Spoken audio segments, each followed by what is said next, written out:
Hallo meine Lieben und herzlich willkommen in meinem kleinen Eckchen hier auf Twitch und wie immer auch herzlich willkommen an alle, die heute, später, nicht heute, heute wahrscheinlich nicht, auf YouTube reinschalten. Wie immer findet ihr, was auch immer wir heute treiben, in der Beschreibung als Timecode oder in der Kapitelauswahl. Hallo Tron, einen schönen guten Abend dir, mal wieder pünktlicher als ich. So, was haben wir hier? Okay, Login-Bonus, klar. Ich glaube, es sind keine neuen Events seitdem dazugekommen. Nee, nur dieses verlorene Stadt ist noch um ein paar Prüfungen reicher geworden. Aber ja, das ist ja mehr oder weniger unspannend. Dann würde ich ja fast zum Archontenauftrag tendieren für heute. Letztes Mal haben wir ja das Kartenspiel gespielt. Ad Astra Abyssas. Und haben uns da ein bisschen ablenken lassen. Hat schon eine Weile gedauert, diese Quest. Von daher ist überhaupt der Ton da. Ja, ist da. Alles gut. So, Bennett hatte ich. Was hatte ich hier? Fischl? Keine Ahnung. Lisa. So. Und ich will ja noch genug Urgestein für Ito. Hoffe ich doch. Für mein Erdteam. Der Wanderer ist halt auch interessant, aber da müssen wir uns jetzt erstmal die Geschichte von ihm anschauen. Ob sich das lohnt. Hahaha. Nachdem ich den letzten Stream verpennt habe, wollte ich diesmal auf Nummer sicher gehen. Ja, dann hat ja geklappt anscheinend. So, warum ist denn hier jetzt überall ein Ausrufezeichen? Muss ich jetzt jeden einzeln anklicken, damit das Ausrufezeichen... Mich nervt es immer, wenn die Ausrufezeichen da dran sind. So. Das wirkt immer so, als wäre ich noch nicht fertig. Was ja auch irgendwie stimmt. So. Ah, ich weiß, was wir aber erst machen. Wir hatten doch das letzte Mal diese Nebenquest mit der Rose. Hier hinten. Im Aru-Dorf. Ich würde gerne mal gucken. PJ war es, glaube ich, hatte gesagt, man muss hier öfter hinkommen. Zu der Dame. Ne, du bist es nicht. Du aber auch nicht. Um dann hier irgendwie was zu sehen zu bekommen. Hier ist sie.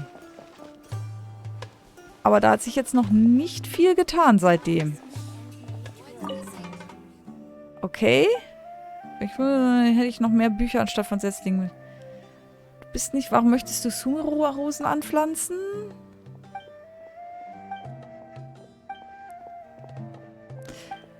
Ich hätte jetzt gedacht, so nach einer halben Woche sollte vielleicht was kommen.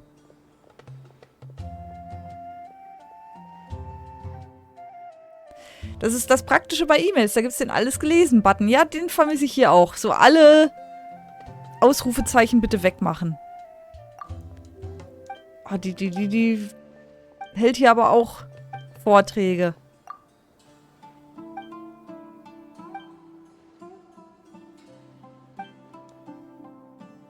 Hast du vielleicht später Zeit, die Blumen zu düngen? Gerne. Kann ich die noch... Ah! Oh! Jetzt ist hier eine Quest. Okay. Hä? Das ist doch... Ist das nicht... Das ist die Quest, oder nicht? Oder... Hä?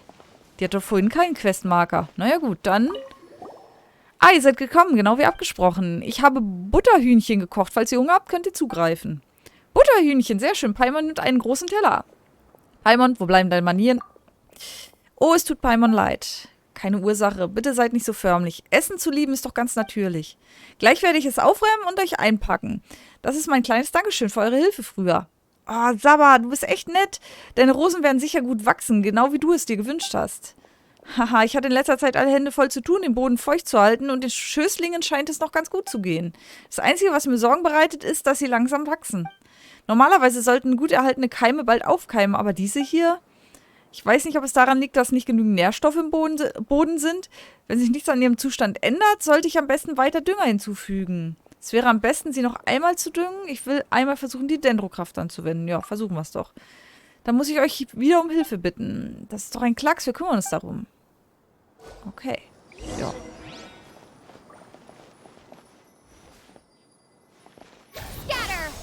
Zack. Ich bin euch wieder zu Dank verpflichtet. Hier Sumeru-Rosen wachsen zu sehen, macht mich wirklich glücklich. Aha.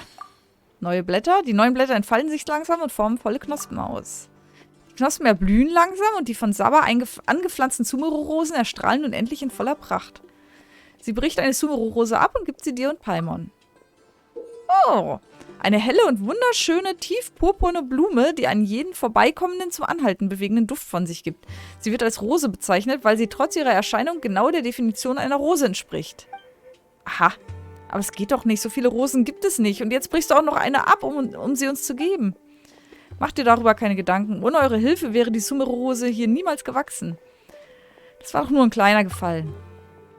Ein Rosengarten ist natürlich sehr imposant, doch eine einzelne Rose hat auch ihre eigene Schönheit. Ich hatte schon damals, als ich noch eine Gelehrte war, ein Interesse an Rosen entwickelt.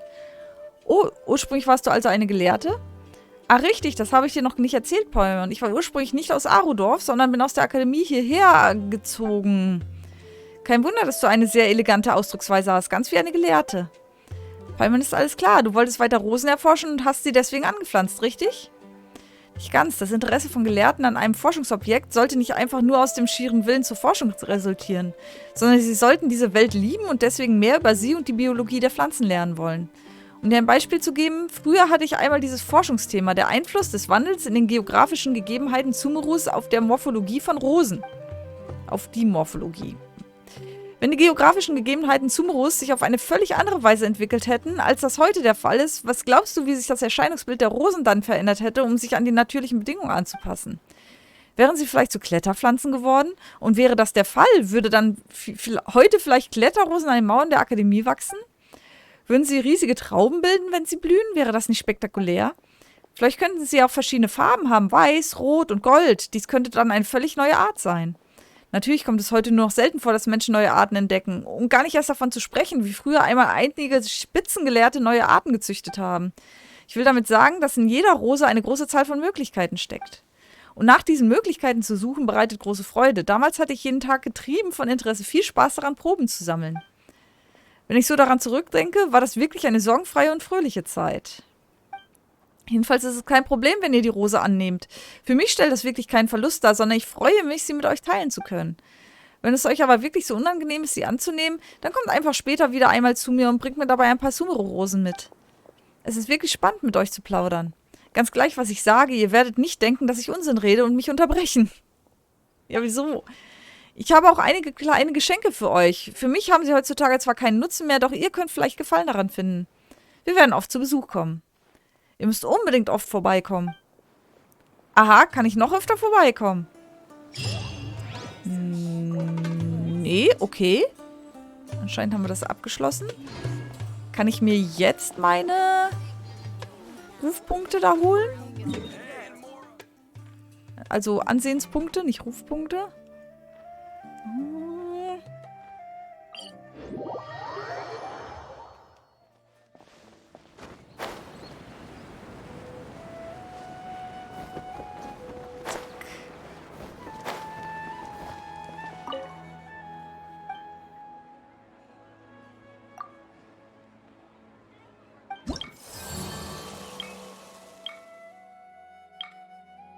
Nee. Sumeru-Aufträge? Nee. Anscheinend ist das noch nicht fertig. Oder? Nee, sieht nicht so aus. Ich merke gerade, dass hier kein Ton von der Figur kommt. Ist das normal?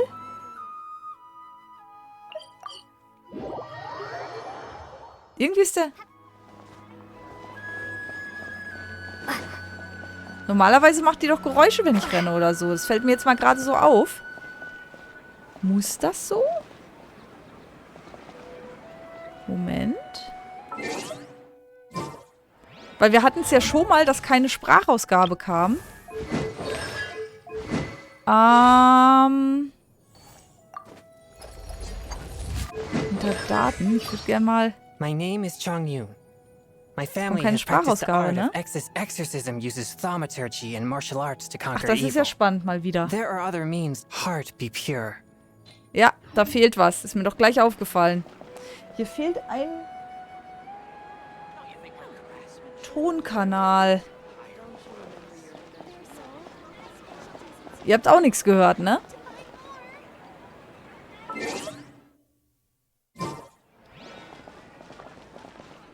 Die Frage ist, wie kommt das zustande? Moment, ich mach mal eben hier... Zack.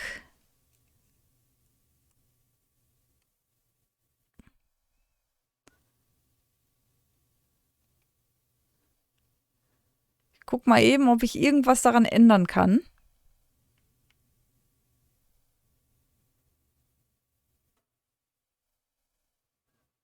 Aber es sieht für den Moment nicht danach aus.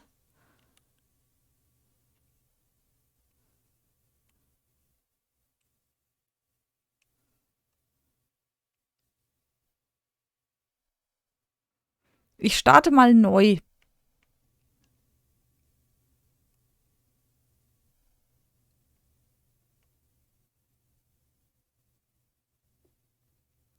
Aber prinzipiell scheint der Ton irgendwie komisch zu sein.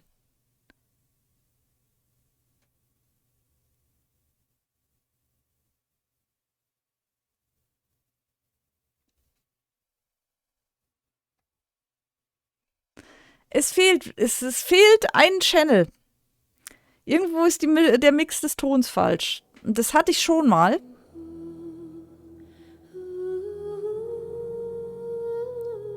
Und es war irgendwann behoben.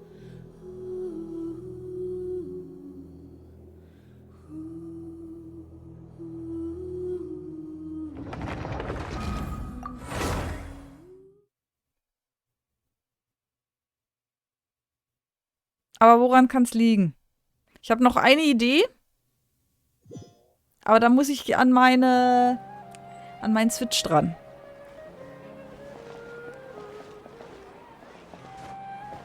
Nee, klingt immer noch nicht richtig. Komme ich da so einfach dran? Schwierig. Ich mache eine kurze Pause und guck mal, ob ich das gewechselt kriege. Sollte aber hoffentlich gehen. Einen Augenblick. Tja. Das Spannende ist, auf meinem Fernseher hinten höre ich die Stimmen. Nur nicht hier. Auf meinem Aufnahme-PC. Hallöchen. Ich krieg's aber auch jetzt nicht gefixt. Ich habe jetzt schon die PlayStation ein paar Mal neu gestartet. Mein System. Ich müsste vielleicht das komplette System einmal neu starten. Vielleicht geht's dann. Aber dann müsste ich den Stream dafür unterbrechen. Weil hier, man hört es immer sehr gut dann an den... Hier, wenn der Ton komplett ist, dann hört man hier was. Ich denke mal, ihr hört jetzt nichts. The best apple ciders in Mondstadt can only be made using the fresh water from this lake. Oder hört ihr was und ich höre bloß nichts? Paimon could drink 2 big bottles in a second. Spricht etwas? Wow. With your size, Mondstadt has so many windmills, doesn't it? well, the city is built above water, so it probably... Ha! Bei euch kommt sogar Ton an, oder? Wenn ich das hier richtig... Ihr hört Paimon reden. Das ist ja lustig. Ich höre nichts.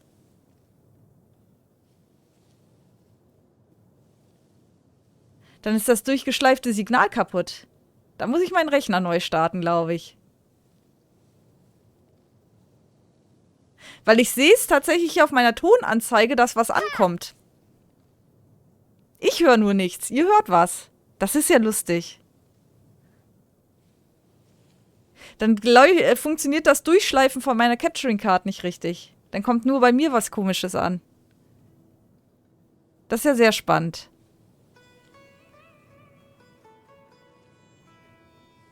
Moment, kann ich was an meinem Bildschirm ändern? Vielleicht habe ich meinen Bildschirm mal verstellt.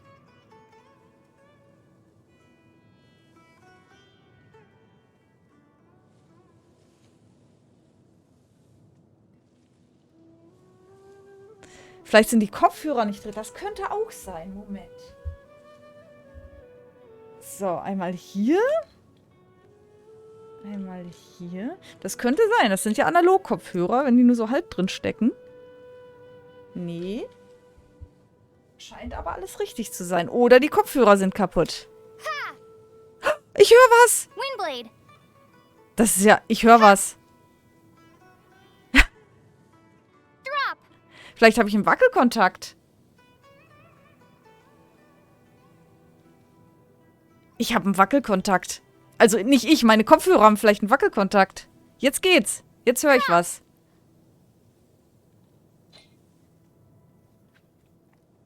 Oder sie waren wirklich nicht richtig drin, dass ich so, weil ich jetzt noch dran rumgerüttelt habe, weil eigentlich steckten sie fest drin.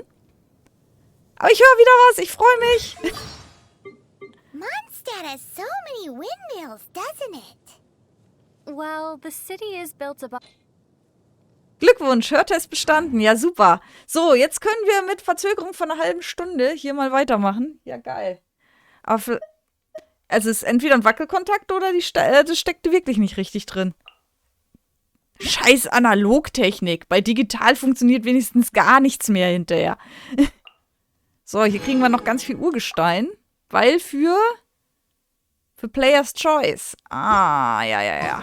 Da ging ja das Gerücht um, dass die nur gewonnen haben, weil sich die Spieler Urgestein versprochen haben. So bestechlich sind Genshin Impact Spieler und Spielerinnen. So, seht ihr mal. Sitze ich jetzt mittig? 39 Minuten? Oh. Ja gut, der Stream läuft aber erst seit 30 Minuten. Ich bin ja noch 10 Minuten verspätet. Ach, die liebe Technik. Naja, wunderbar. So, jetzt aber. Hier, Achontenauftrag. Ich wollte nämlich keinen Achontenauftrag starten, wenn die Sprachausgabe nicht funktioniert. Wieso ist da schon wieder ein Ausrufezeichen? Ich habe die auch alle weggemacht. Weil ich das Spiel neu gestartet habe. Deswegen.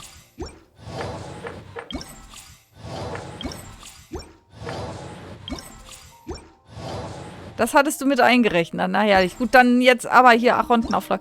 Ich wollte keinen Achontenauftrag starten, weil die ja schwer sprachausgabelastig sind. Das wäre jetzt doof gewesen, wenn wir das nicht mit aufgenommen hätten. So, der Nachtvogel ist gefallen, bevor der Vorhang fällt. Umgekehrte Schöpfung. Genau. Es ging ja darum, dass wir noch mehr Infos von Nahida haben wollten. Was auch hier sich rund um den Traveler drehen könnte. Und wir haben ja die neue Figur, den Wanderer. Das ist ja ziemlich eindeutig der Herr, den wir eigentlich zuletzt bekämpft haben.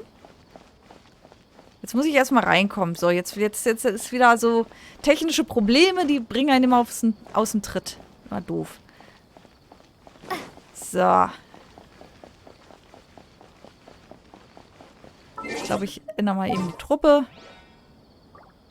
Die sind ja noch nicht ganz so stark. So, wo müssen wir denn hin? Ich renne jetzt da blind hinterher, aber das müsste doch passt.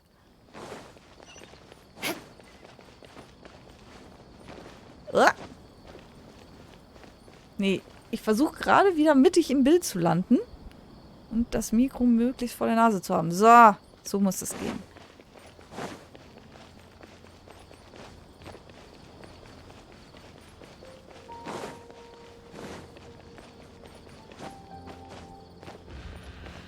Hier hinten dann wieder alles ausgemacht. Ja, nicht, dass ihr hier einen Hall noch drin habt. So.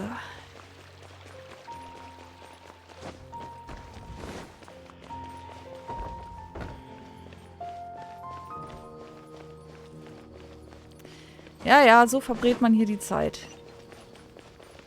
Und jetzt? Ah.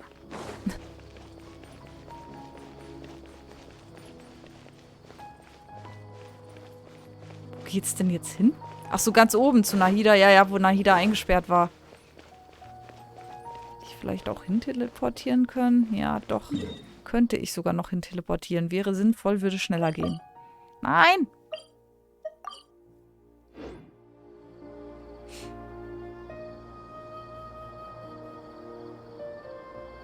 Come on, serious suggestions, please. I'm not trying to write a thriller here. It's supposed to be an essay, you understand? An essay. That means facts and logic. Well, if it's facts and logic you're after, you shot yourself in the foot with your choice of research topic, didn't you? The Tatara Suna mystery. When so much remains unexplained, there's little to be objective about. Unless, of course, you restrict yourself to textual criticism. Yeah, well, this is my teacher's area of research. I can't change that. But it's fascinating enough without having to sensationalize it, don't you think? The strange location, the missing details, a mysterious person. I want to write my essay on something interesting, and I'm interested in getting to the bottom of all this. Yes, you came to me, so all the more reason to take my advice. The fact is, it's the dramatization that will make people want to read it. There's... Okay, but... Did one of them just mention Tatara Suna? But that's all the way in Ich Inazuma. wollte gerade sagen, Tatarasuna ist ja ganz woanders. It's kind of unusual for someone in Sumeru to want to write a paper about that. Everyone here is just going about their business. Maybe it really is just Paimon. Guess people here are free to research pretty much anything. Lass uns näher rangehen und zuhören. Great! Let's go find out what this Tatara Suna mystery is all about.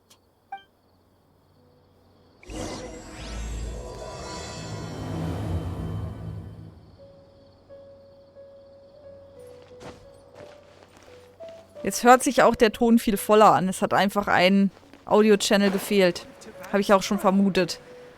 Ja, kann sein, dass einfach der Kopfhörer nicht richtig eingestöpselt war. I guess I'll go with my textual criticism and your editorial direction for the first draft. I have a feeling that the missing Kabukimono will end up being the main focus of this paper. Aber am Kopf... An den Analogkopfhörern kann es nicht gelegen haben, weil wenn eine Seite ausfällt, entweder links oder rechts, dann dürfte ich gar nichts mehr hören. Ich habe aber die Sprache, also dürfte ich auf einer Seite gar nichts mehr hören, aber die Sprache geht auf beide Seiten. Und ich habe die Sprache generell nicht gehört.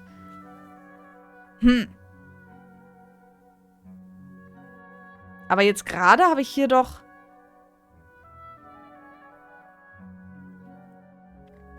Ist doch so, bei den Analog-Kopfhörern, wenn die nicht ganz drin stecken, hört man hört man vielleicht die Hälfte. Moment, ich ziehe mal ein bisschen. So. Ich habe es jetzt mal ein bisschen rausgezogen.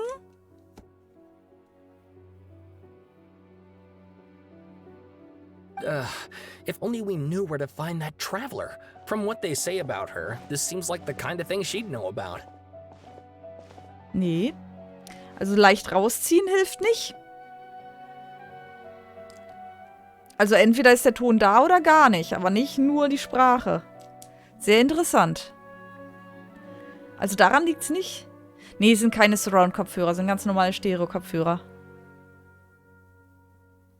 Aber was ich eigentlich im Verdacht hatte, ist hier hinten mein Matrix-Switch. Da hängen die ganzen Konsolen dran und der switcht dann nochmal auf zwei Bildschirme, zwei verschiedene. Und da muss man den Ton einstellen. Ob man 2.0, 5.1 und was gibt's noch? Keine Ahnung. 2.0, 5.1 und noch einen dritten haben will. Und dann, wenn man es falsch einstellt, kann es halt sein, dass einfach bei Stereo einige Channels rausfallen oder so. Ist mir auch schon aufgefallen. Aber dass das jetzt so mittendrin, ohne dass ich nochmal was geswitcht habe, wieder ging, sehr seltsam. Sehr seltsam. Das muss doch irgendwo bei der Digitalquelle liegen. Aber da der Ton richtig rauskam hier hinten aus der Zweitquelle und er richtig ankam, während ich aber nichts gehört habe, habe ich eher meine Capturing Card in Verdacht, weil in die Capturing Card geht das Signal rein und es wird einmal durchgeschleift zu meiner Ausgabequelle. Und vielleicht ist bei dem Durchschleifen irgendwo ein Soundkanal flöten gegangen. Dass es zwar im PC angekommen ist, aber nicht mehr aus dem PC raus. Hat sich verlaufen im Labyrinth. Keine Ahnung. Ich hatte das Problem ja schon mal. So, wenn man berühmte Reisende finden könnte, suchst du nach mir. Oh, you're the traveler, you say? Hey, what's with that don't believe us?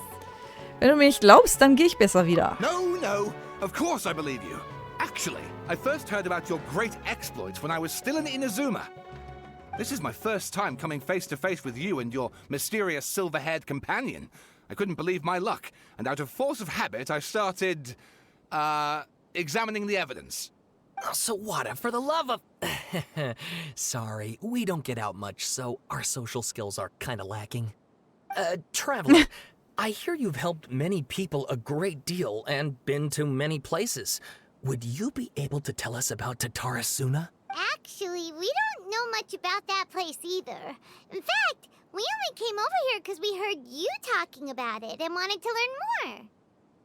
Solange du alles gehört hast, ist alles nur halb so schlimm. Ja, das dachte ich mir. Aber ich dachte ja erst, bei euch kommt auch nichts an. Aber es ist wirklich... Anscheinend war der Ton okay, zumindest auf eurer Seite. Nur hinterher, was hinten bei rumgekommen ist. Ich weiß es nicht. I see. Tut mir leid, aber wir können nicht helfen. My teacher chose this area of research as a personal challenge. He said it's difficult to get into because even Inazumans don't know much about Tatarasuna's past. But who'd have thought that... If you don't mind, I'd love to show you all my outline for the book I'm writing about Tatarasuna. Hold on, Sawada. Don't you think that's a bit of a deep dive or a first read?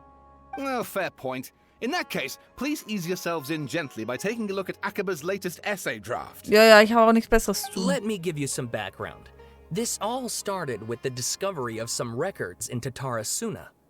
The writings mentioned someone by the name of Mikoshi Nagamasa, who crafted a fine blade.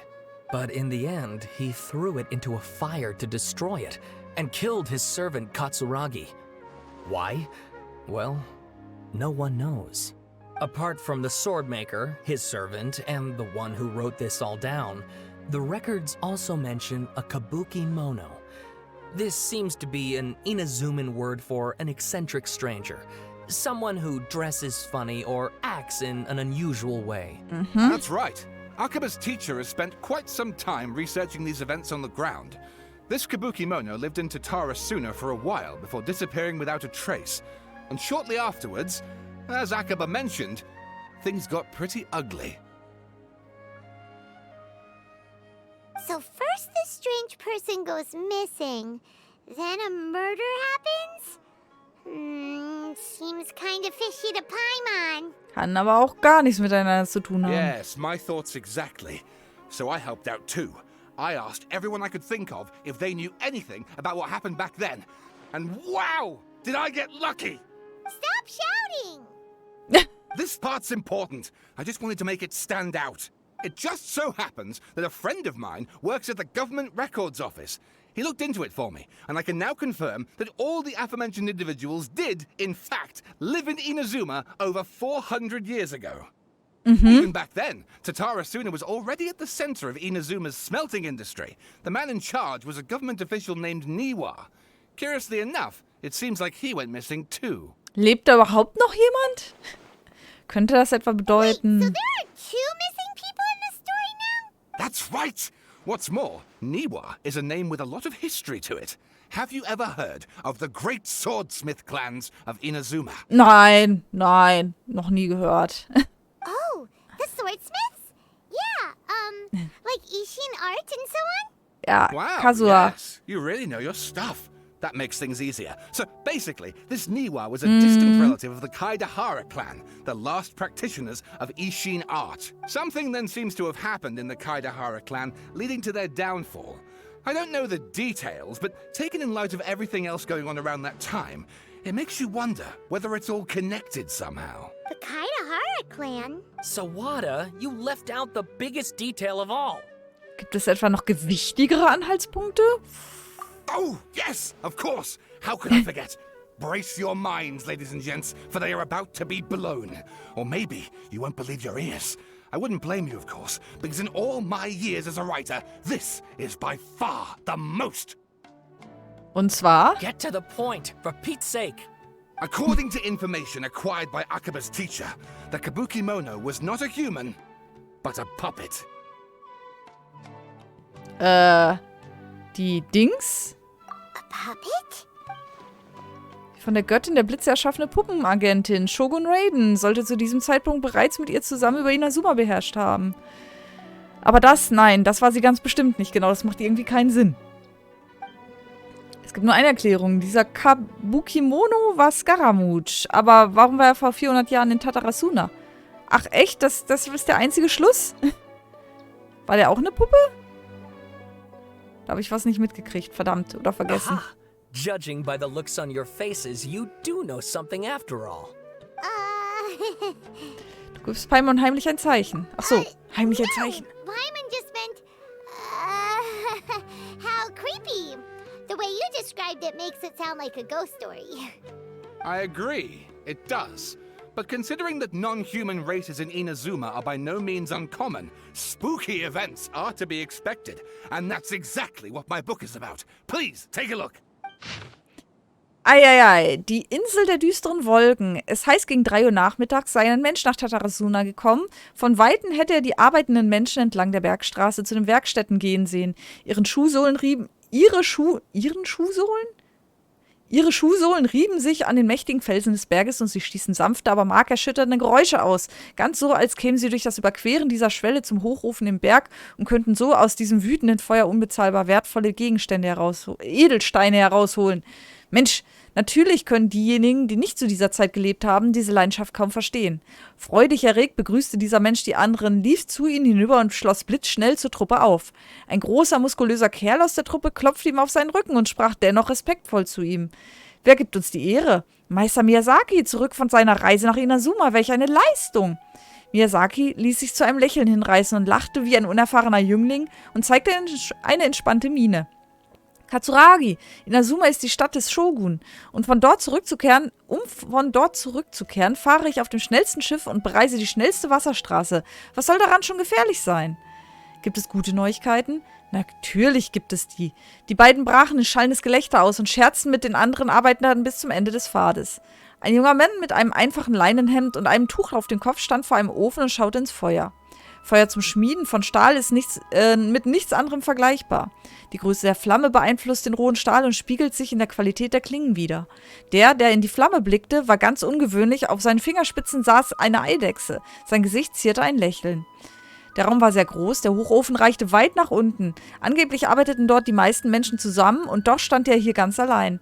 Erst als Katsuragi und Miyazaki eintraten, wandte er sein Gesicht ab. Dieser Mann war Waffenmeister Niwa Hisahide, Verwalter von Tatarasuna. Er entstammte dem Niwa-Clan, einem der 3 Clans der Isshin-Schule. Nie hatte er mit seinen Brüdern und Schwestern gestritten. Nun war er mit Fug und Recht zum Erben des Clans geworden. Dass er von den verschiedensten Adligen und großen Meistern als diesem Titel würdig angesehen wurde, war ein Beweis dafür. Miyazaki übergab Niwa ein sorgsam in Brokat eingeschlagenes Dokument und sagte mit aufrechter Miene: »Wie der Meister sagt, ist dein Verwandter in der Stadt kein Unterstützer unseres Plans. Aber Akames Plan ist ein Versuch wert. Daher habe ich Lieferanten gesucht, um anhand der Bestellliste die von dir benötigten Dinge zu beschaffen.« Als Niwa das Dokument zu Ende gelesen hatte, nickte er. Ob Kaidehara uns unterstützt oder nicht, wir sollten auf jeden Fall neue Schmiedeverfahren erproben. Katsuragi aber legte die Stirn in Falten und sprach: »Das Schwertschmieden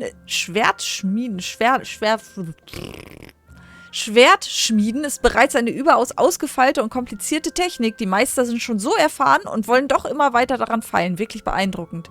Wäre Meister Nagamasa hier, würde er bestimmt wieder eine beschämte Miene ziehen.« Mit einem Lächeln im Gesicht sagte Niwa: »Herr Katsuragi, wie sieht es aus mit dem Schwert von Meister Nagamasa?« Katsuragi wollte weder einen Gesichtsverlust für seinen Herrn herbeiführen, noch wollte er seine beiden Freunde belügen. Doch egal, wie er sich auch überlegte, eine passende Formulierung konnte ihm nicht einfallen, weshalb er erzürnt sagte: »Offensichtlich hatte Meister Niwas edler Geschmack im Schmiedehandwerk seine Ohren beeinträchtigt, sodass er die blöden Witze des Fußvolks nicht mehr verstehen konnte.« Miyazaki begann sofort mit vorgehaltener Hand zu kichern. Als Niwa zu Ende gehört hatte, setzte er die Eidechse in seine Hand auf Katsuragis Hand. Als er gerade etwas sagen wollte, kam noch jemand aus der Ferne herbei. Dieses Mal waren leichte Schritte zu vernehmen, als nähere sich ein sehr junger Mensch. Der Kopf, der hineingesteckt wurde, war kugelrund. Im Feuerschein wirkte er wie eine ölig-wässrig glänzende Perle. Der junge Mensch stellte sein Essenspaket beiseite und nickte, bereit zu gehen. Katsuragi rief ihm hinterher: »Was ist mit deinem Essen? Wirst du es nicht essen?« Als der Mensch das gehört hatte, wusste er zuerst nicht, was er tun sollte und antwortete nach einer Zeit: »Na gut, ich werde es versuchen.« »Wir haben das Gleiche gegessen, kein Grund zu falscher Bescheidenheit«, sagte Niwa. Der Mensch nickte erneut und ging davon, als sei er tief in Gedanken versunken. Excerpt 2. Kabukimono befand sich an der Küste. Bei Sonnenuntergang gab es kein Leuchten am Himmel, stattdessen rollten Donnerwolken darüber und kündeten vom heraufziehenden Gewittersturm. Und so verschwand das letzte bisschen Licht auf dem Meer. Die Wolken wurden tiefer und tiefer, als hätte die Dunkelheit sie gezwungen, vor dem Land vor ihnen in die Knie zu gehen. So wie der Kabukimono vor dem Lauf auf der anderen Seite der Meerenge kniete. Niemand ging vorüber, niemand wusste, worauf er in diesem Moment still wartete. Nach einer Zeit, niemand weiß wie lang, stieß vom Himmel plötzlich ein Kreis schwarzer Wolken hernieder und inmitten ihres Wirbels war der Kabukimono. Einem Albtraum gleich umkreisten sie ihn. Zu Beginn hatte er gar kein Gefühl. Lange nachdem er seine Augen aufriss, begriff er, diese Wolken hatten es von Beginn an auf ihn abgesehen. Aus der Ferne nahte ein Fischerboot heran. Seine Positionsleuchte schwankte im unablässigen Sturm und Regen. Zu dieser Zeit breitete sich eine dichte Nebelschicht aus, weshalb die Fischer an Bord die Straße nicht mehr sahen und andauernd schrien. Es ist doch erst Dämmerung. Warum können wir nichts mehr sehen? Ist da jemand, der uns den Weg zu weisen vermag? Nun schossen die schwarzen Wolken in das Boot hinein und verloren gemeinsam mit diesem die Orientierung. Einer wilden Bestie gleich krachte es in die Küste. Nur wenige Schritte entfernt stand der Kabukimono untätig, als er den Kopf zum riesigen Schiffswrack wandte.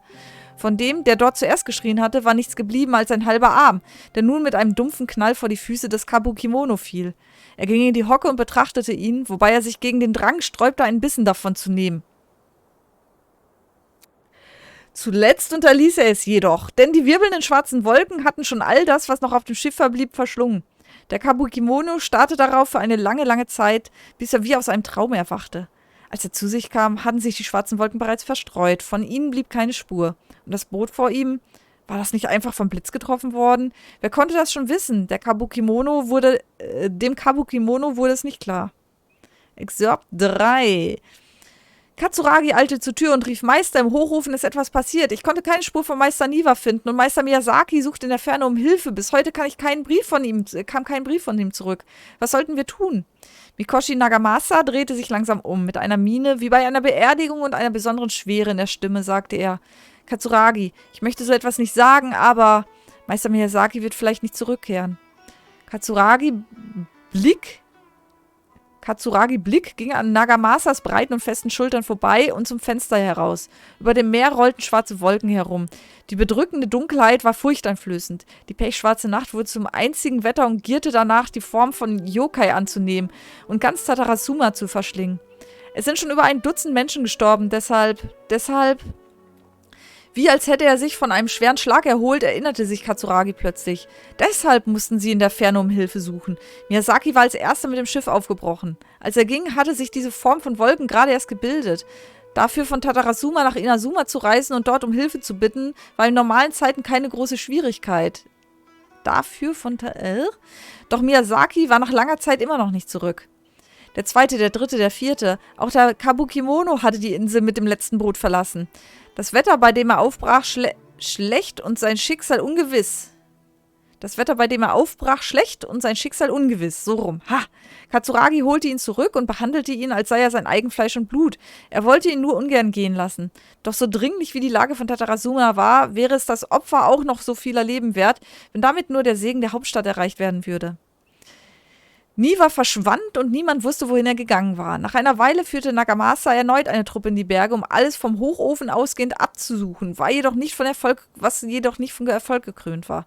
Man nahm an, Niwa sei vielleicht einem Unglück zum Opfer gefallen, doch nach kurzem gab es auch die Annahme, er könnte die Last dieses seltsamen Geschehens nicht mehr ertragen und habe sich abgesetzt, um einer Strafe zu entgehen. Die Menschen wurden misstrauisch und Nagamasa kämpfte gegen Unzufriedenheit und Zorn an. Sein Gesicht war kaum noch von den schwarzen Wolken in der Ferne zu unterscheiden. Plötzlich huschte eine Gestalt herbei. Nagamasa bemerkte ihn, zog das Schwert an seine Hüfte und durchschnitt mit dessen Spitze den Schlei des soeben erschienen. Die Gestalt schwankte wie eine Marionette und tauchte hinter Nagamasa auf und lachte unheimlich. Wonach sucht der Meister Niwa etwa? Nagamasa sprach erzürnt: Wage es nicht, Meister Niwa so zu nennen. Er schlug erneut zu und die Gestalt löste sich in Nebel auf, bevor sie sich in einem Wimpernschlag in der Ferne wieder vereinte und dort eine monströse Gestalt annahm. Was du es, der meine Männer getötet hat, schrie Nagamasa jetzt zu ihm und wollte sich auf ihn werfen, doch Katsuragi hielt ihn mit aller Kraft zurück. Nun erst erkannte Nagamasa, dass er nur einen Schritt davon entfernt war, in den Ofen zu stürzen. Der Rest scheint noch nicht fertig geschrieben zu sein. Eines steht jedoch fest: Dies ist eine auf Basis von Informationen aus der eben gelesenen Abhandlung geschriebene Geschichte voller Fantasie und Vorstellungskraft. So. Oh, and please read my essay draft as well.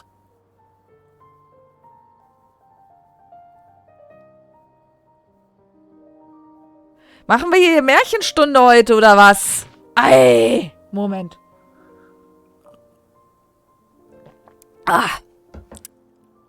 Das werde ich morgen bereuen. Eine kurze Analyse eines möglichen historischen Vorfalls in Tatarasuna bei Inazuma. Erklärung: Die vorliegende Abhandlung wurde im Rahmen des Projekts Lüften des Schleiers der Ursachenlehre gefördert. Editionsnummer ausstehend. Autor Akaba. Abstract: Seit jeher gilt Tatarasuna als wichtiger Teil der Schmiedeindustrie von Inazuma. Auf diesem Gebiet kam es 1 zu 2 Vorfällen. Bei einem davon sind die Aufzeichnungen recht unklar. Der Autor nimmt an, dass sich hinter diesem ersten Unfall noch eine Reihe unbekannter geschichtlicher Hintergründe verbergen. Diese Abhandlung analysiert die bekannten mit diesem Vorfall zusammenhängenden Informationen. Stichwörter: Tatarasuna, Raiden Gokudalen, Mikoshi Nagamasa, Kabukimono. Einleitung: Diese Abhandlung fußt auf dem Forschungsbericht Vermutete, verborgene Kulturgeschichten in Tatarasuna des Mentors des Autors, Herrn Rumi, und setzt die Erforschung dieses Themas fort. Wie klar aus den Informationen zu entnehmen ist, stammt die Schwertschmiedetechnik von Inazuma ursprünglich von Shogun Raiden, den Elektro-Arkon. Die Schmiede führten das Handwerk der Göttin fort und widmeten sich voll und ganz dem Schmiedegewerbe. Aber in Tatarasuna gibt es einige in vollkommen Widerspruch zu diesem stählernen Herzen der Schmiedeindustrie stehende, uralte Gerüchte. Die Familie Mikoshi und Niwa und eine mysteriöse Puppe. Diese 3 sind der Ausgangspunkt, von dem aus wir uns der Wahrheit über Tatarasuna nähern. Hauptteil: Seltsame Notiz von Tatarasuna. Auf ihr steht das Folgende. Vielleicht gehe ich zu weit, aber ich denke, dass Nagamasas Stimmung besser wird, wenn er Klingen schmiedet. Die Besessenheit, den Fleck des Namens Mikoshi zu reinigen, ist eine Auszehrung der eigenen Seele. Außerdem entdeckte Katsuragi einen namenlosen Kabukimono, als er am Nasuchi-Strand patrouillierte. Der Inspektor hat eine gewisse Anzahl von Jadestahlbarren gekauft. Katsuragi diskutierte bis tief in die Nacht hinein mit dem Vizewaffenmeister über das Schmieden. 3. Wir haben endlich ein eigenes Nagamaki hergestellt. Wir nennen es das Daitatara Nagamasa.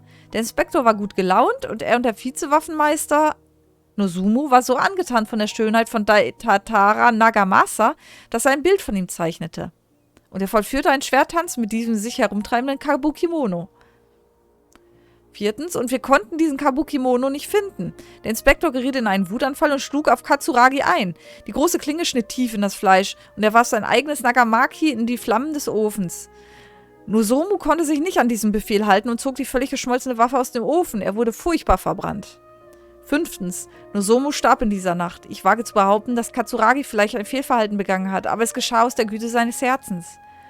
6. Kinjiro versteckte das Nagamaki und Nozomus Zeichnung im Arsenal. Nagamasa ist furchterregend, aber rechtschaffen. Und deshalb ist er nicht barmherzig. Er stellte die Unschuld und Ehre seines Clans über alles andere. Daher sind ich und einige Haushalte von Tatarasuna nicht geblendet von der Sache in Nagamasas Mutter Shio. Wir vertrauen ihnen. Ich werde auch die Freunde nicht vergessen, mit ihm das Daitatara Nagamasa zu erschaffen.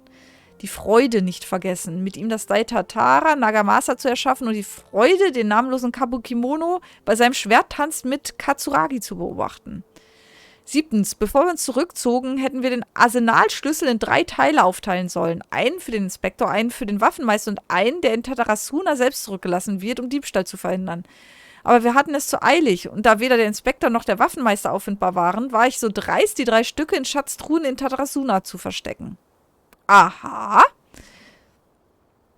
Die oben stehenden 7 Texte wurden verstreut über ganz Tatarasuna gefunden. Die ersten 6 wurden auf recht widerstandsfähigem Papier geschrieben und wirken sehr alt. Nur die letzte Notiz scheint auf etwas neuerem Papier geschrieben zu sein. Der Autor nimmt an, dass die ersten 6 Schriftstücke aus einer anderen Zeit stammen als das letzte. Wie viele Jahre dazwischen liegen, muss noch weiter untersucht werden. Der Inhalt dieser 6 Schriftstücke scheint miteinander verknüpft zu sein, weshalb davon ausgegangen werden kann, dass hierbei vom selben Ereignis berichtet wird.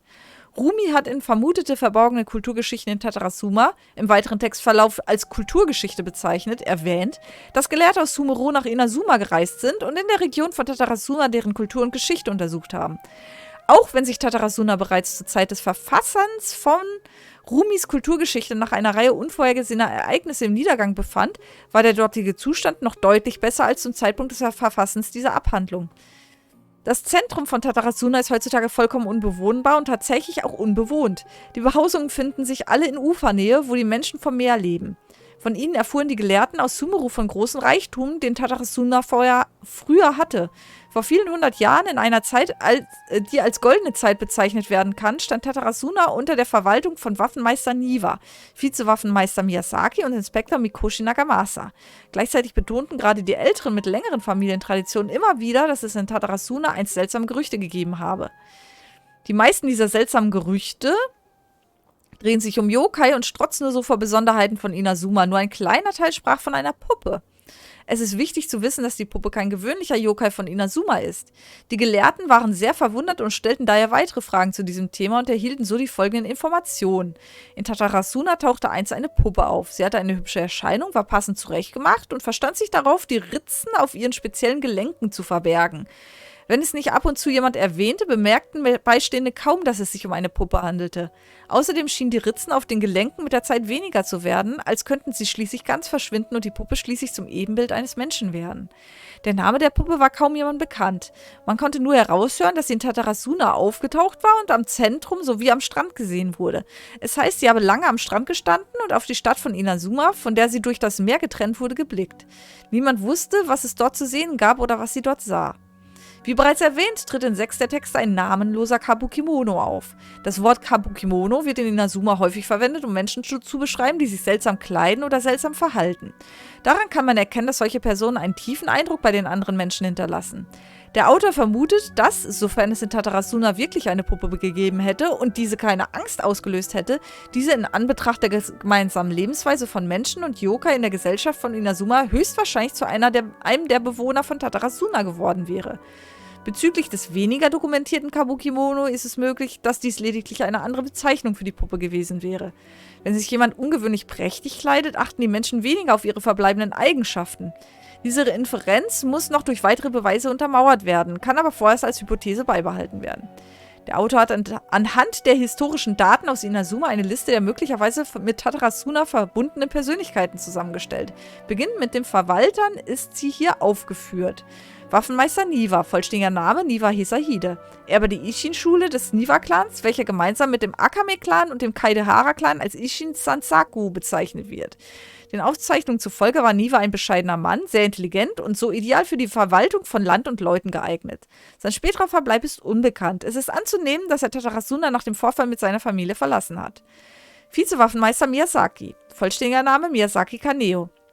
Niwas Assistent, Herkunft unbekannt, hauptsächlich betraut mit der Unterstützung Niwas bei der Verwaltung des Schmiedehandwerks und der Personalverwaltung. Zurückhaltende und freundliche Persönlichkeit, viele Freunde in dem Gebiet, enge Freundschaft zu Mikoshi Nagamasa. Inspektor Mikoshi Nagamasa, Erbe des Mikoshi-Clans, Adoptivsohn der Oni-Kämpferin Mikoshi Shio, Adoptivbruder von Mikoshi Michihiro, welcher auch als Iwakura der Nachfolger bekannt ist. Nach dem Verschwinden seiner Adoptivmutter Shio wurde er von seinem Adoptivbruder Michihiro verstoßen und trug daraufhin allein die Bürde des Clans. Er arbeitete jeden Tag hart, um den Namen des Clans von allem Schmutz zu befreien. Verschiedenste Quellen bezeugen, dass Mikoshi Nagamasa, obwohl er sehr dickköpfig war, auch sehr aufrichtig war und offen sprach, stets moralisch integer handelte. Die Aufzeichnungen bezeugen, dass er, um seinen Geist zu kultivieren und das Schmiedehandwerk zu erlernen, Miyazaki bat, sein Lehrmeister zu sein. Nach dem Schmieden des berühmten Schwertes Daitatara Nagamasa tötete er seinen Untergebenen Katsuragi aus einem unbekannten Grund mit der Klinge. Untergebener Katsuragi, vollständiger Name unbekannt, Herkunft unbekannt. Trotz Lektüre vielfältiger Unterlagen ist es dem Autor nicht möglich, nähere persönliche Informationen zu Katsuragi zu finden. Er war ein Untergebener von Mikoshi Nagamasa, ein loyaler Kampfkünstler. Als er jung war, wurde er von Mikoshi Nagamasa gerettet und schwor sich, alles für ihn zu tun, sogar für ihn zu sterben. Kabukimono, vollständiger Name unbekannt, Herkunft unbekannt. Nach Lektüre vielfältiger Unterlagen gelangt der Autor gemeinsam mit den Theorien von Rumi zu der Ansicht, dass es sich bei dieser Person um die Puppe handelt, von der in den Gerüchten die Rede ist. Der Kabukimoni aus der Legende hatte exquisite Züge und eine warme und freundliche Persönlichkeit. Der Kulturgeschichte zufolge wurde er von Katsuragi nach Tatarasuna zurückgebracht und wurde dann zu einem Einwohner von Tatarasuna. Als der Kabukimono zum ersten Mal nach Tatarasuna kam, verfügte er über keinerlei Lebens- oder Arbeitsfähigkeiten. Die Einwohner lehrten ihn geduldig und allmählich lernte er unter anderem Waschen, Tanzen und Schmieden kleiner Objekte. Den Aufzeichnungen zufolge war auch Kabukimono anwesend, als das Daitatara Nagamasa geschmiedet wurde, und schon bevor Mikoshi Nagamasa Katsuragi tötete, verlor sich die Spur von Kabukimono. Der Autor schließt aus, dass Kabukimono, also die Puppe, eventuell mit Katsuragis Tod in Verbindung steht. Der Rest scheint noch nicht fertig geschrieben zu sein. Eines steht fest, in dieser Abhandlung würde viel Sorgfalt investiert. Sawada was encouraging me to follow his more creative approach, but I think essays should be grounded in facts. I don't think explaining everything away with mysterious forces will cut it. True? Oh, how about if I plug the holes in Sawada's narrative with political intrigue? Like, I could put a turf war between rival factions at the center of the whole series of events. Ach komm. Klassische Verschwörung. Psst. Wait, you're allowed to just make stuff up? Äh. Pretty sure you've gone from essay to guessay there. In der Tat ähnelte es etwas zu sehr im Roman. Akaba, look. Your teacher has researched this extensively. I've reached out to everyone I could think of. Whatever information we have now is all that there is to know. Besides, if there really was a political power struggle going on at anything like the level you seem to be suggesting, what hope would we ever have of finding out the truth? Good point. Okay, back to the drawing board, I guess. Give me some time. I need to find a new angle on this. Dann wollen wir nicht weiter stören. We have some other stuff to do, so we'll have to say goodbye for now. All right, thank you. If you find out any more info about all this, please do let me know. Thanks so much.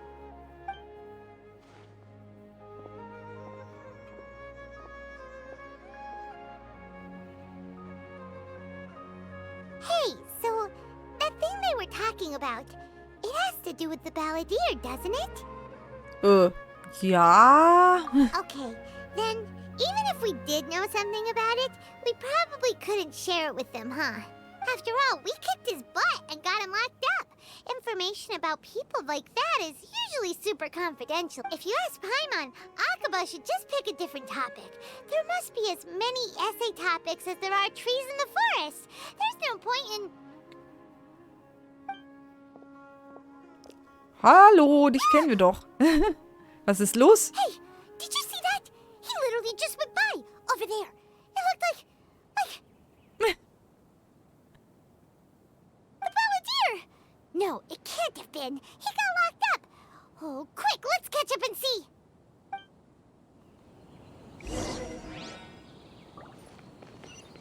Na dann, nix wie hinterher.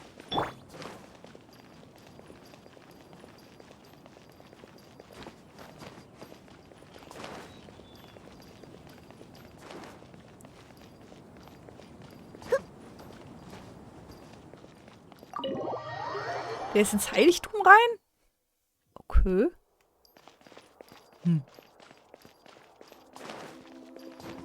Da ist auch nur Nahida. Ah, doch, da steht er.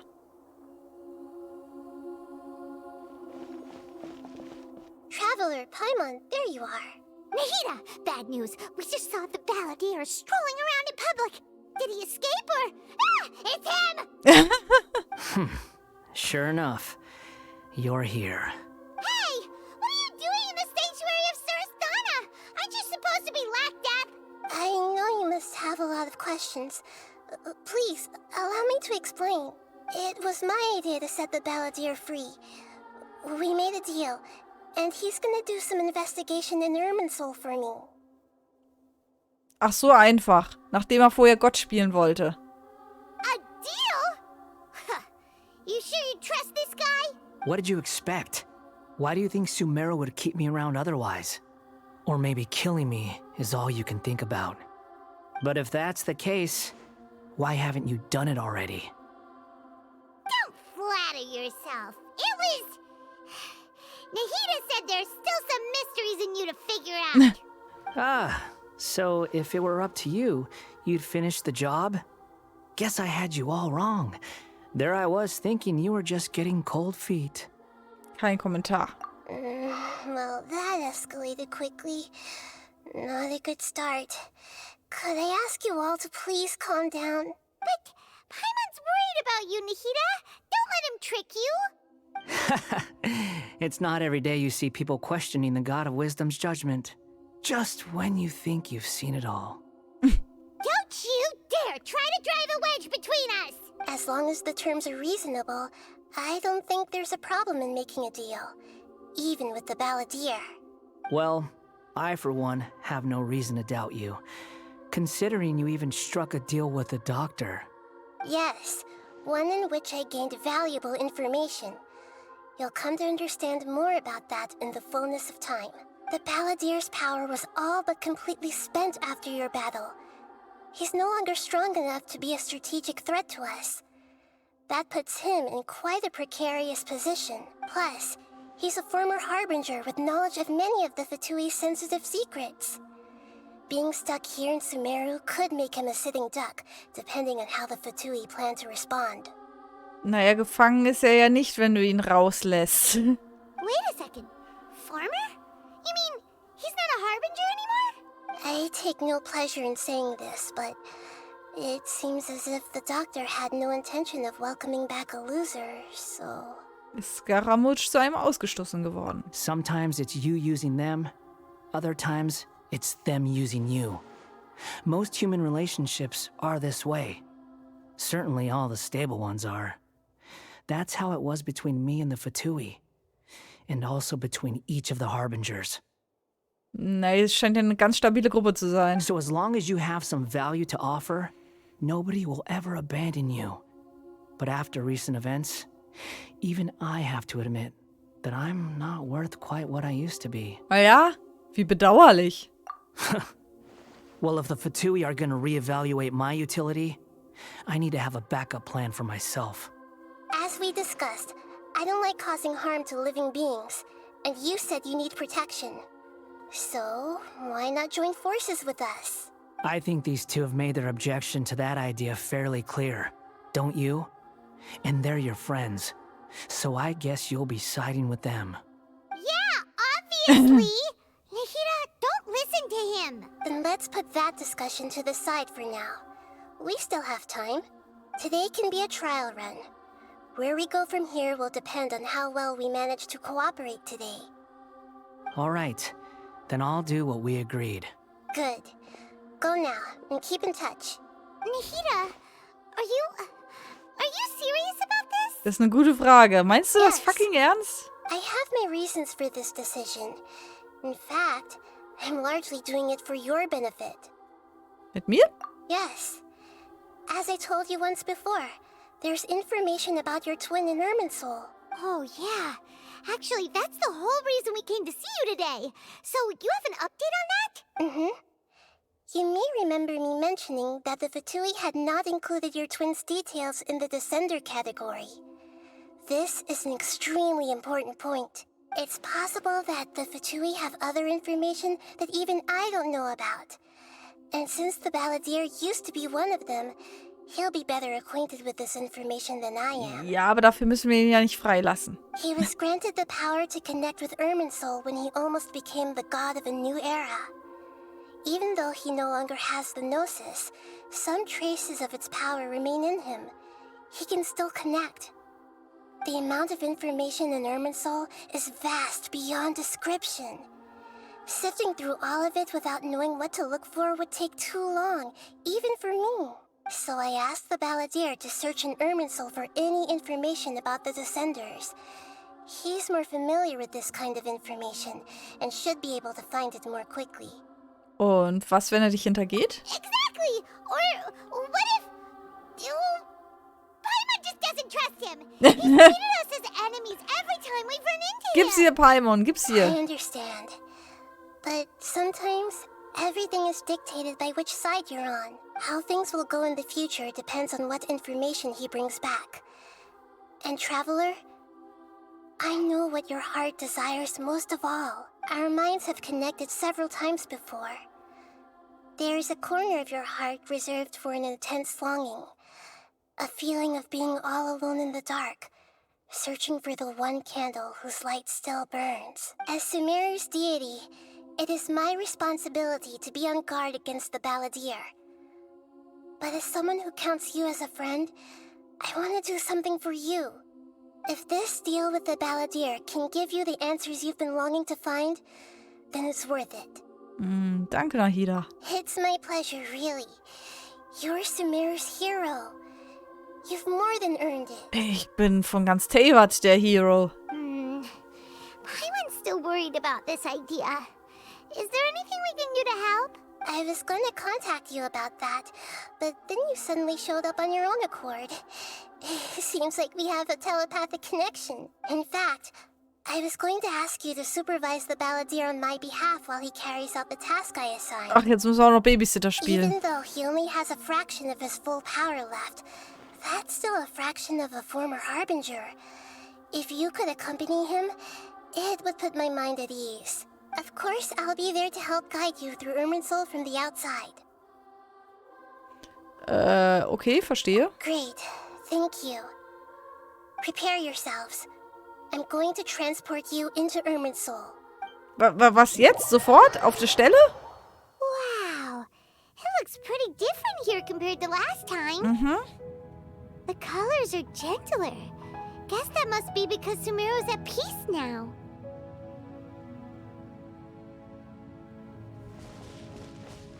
Ach, da steht er ja. Look at that. Hot on my heels. You know, you didn't have to cut your catch-up short just to keep me company. Oh, but I guess you panicked when you realized that I might enter Irminsul ahead of you. Ich werde dich für Nahida überwachen. Shut your beak, jailbird! No way a prisoner gets to be so smug! I understand that prisoners have to put up with harassment from the guards. But right now, I'm on temporary release. So maybe you should think about backing off a little. Sounds like a successful rendezvous.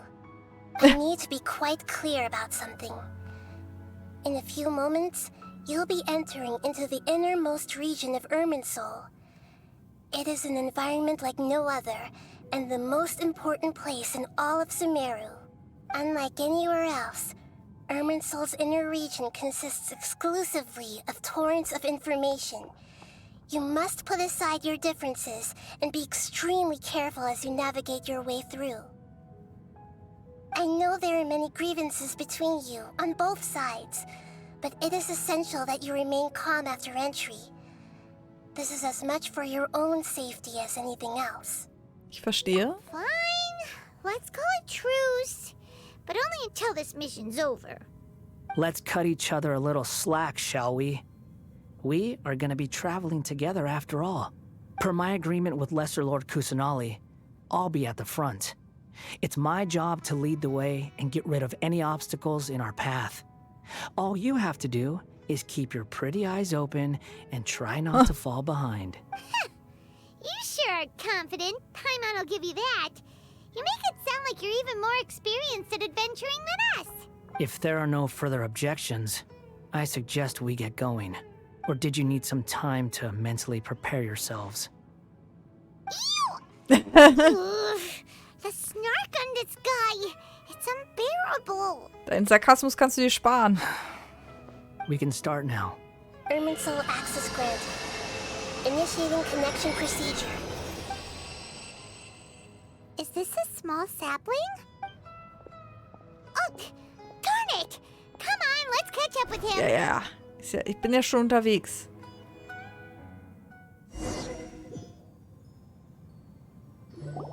Wow. So this is the inside of Irminsul. Anders, als ich es mir vorgestellt habe. Ooh.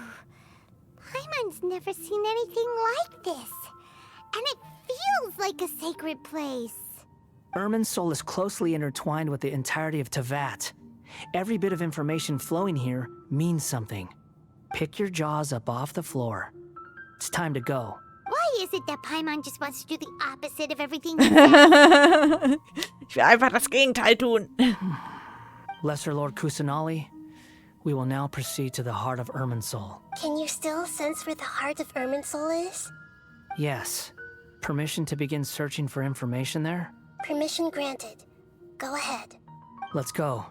Stay close. Don't go running off. Hey, so say we did go running off in here. What would happen? What are you smirking at? I was just imagining the look on your travel companion's face if you went and got lost. Anything's possible in here. You can't rule anything out.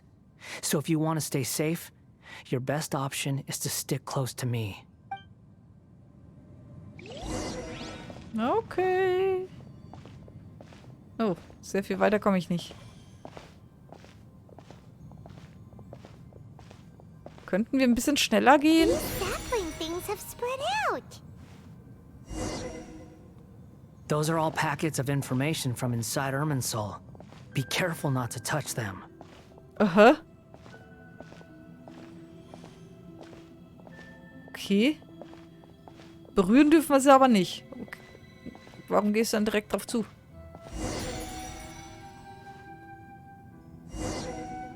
It looks the same in every direction. Ja, irgendwie schon, ne? Der Ort ist wirklich ungewöhnlich. Mhm. No wonder he mentioned about getting lost. Huh. What do you know? He was actually telling the truth. Was tun wir hier? Is he mocking me again? What is it this time? Gib ihr einfach einen bösen Spitznamen, There's a Paimon. time and a place to lie, but this definitely isn't it. So why don't you relax your guard a little?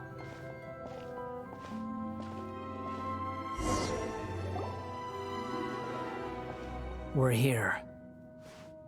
What a huge tree! Das ist das Zentrum von Irminsul. Darin befinden sich alle Informationen dieser Welt. Lesser Lord Kusanali. Good, you made it. Are you ready? Ready when you are. Then please begin. Preparing to access cognitive currents. Establishing waypoint. The Balladier's actually doing what Nahida tells him. Guess he must want to stay alive. Außerdem scheint er sich in keiner Weise hiergegen zu sträuben. Anscheinend versteht er sich auf den Einsatz an vorderster Front. Hatte er etwa bei den Fatuya eine ähnliche Rolle? Ich musste an die Geschichten denken, die Akaba und Savada erzählt haben. Er ist wirklich eine sonderbare The Person. rest is up to you. If you discover anything at all, make sure to share it with us. Will do. For once, we're the ones with nothing to do. Toll. Traveler, Paimon, would you like to talk? Nahida, ist das ein Bewusstseinsgespräch? Yes, I've also invited Paimon to join. Huh? What the? We can talk to each other inside our heads? Du möchtest wohl nicht, dass wir Scaramouche unterbrechen. That's part of it. Plus, we're all friends. There's nothing wrong with us talking like this once in a while. Paimon's never tried this before. This is great. So, Paimon's been wanting to ask you something. Don't you think the Balladier's a bit of a walking contradiction? He's always talking back, but he seems to listen to what you say. Stimmt, und derartige Aufträge zu erledigen, scheint ihm auch sehr zu liegen. As I've told you before, there are still some mysteries for him to resolve. Things that are clear as day to me, but that he has yet to understand. Perhaps today will be the day that he finds some answers. Besteht da ein Zusammenhang mit seiner Vergangenheit, mit diesem sogenannten Verrat und den Dingen, die in Inazuma passiert sind? Well done. Smart and attentive as always. In Wirklichkeit ist es so, dass ich in dem Augenblick, als ich Hypatia im Pardis Diai berührt habe, für kurze Zeit einige Dinge gesehen habe. So, you made contact with that part of his mind. Well, it's true. Betrayal turned the Balladeer into the person he is today. Huh. Paimon thought nothing could get under that guy's skin. Turns out, he can get hurt and angry just like anyone else. Everyone has a history, Paimon. Even if you're a puppet created by the Electro Archon. Ach, stimmt, aber jetzt langsam dämmert's mir wieder. The Academia today talking about an essay. Turns out their topic was about the Tatarasuna incident. Nahida, do you know anything about that? If you mean the mysterious events, the Kabukimono and so on, yes. Really? Because from what they were saying, it sounded like lots of Tatarasuna's history is still unexplained. And most of the information we have now is just from people filling the gaps with their imagination. At least that's what they thought.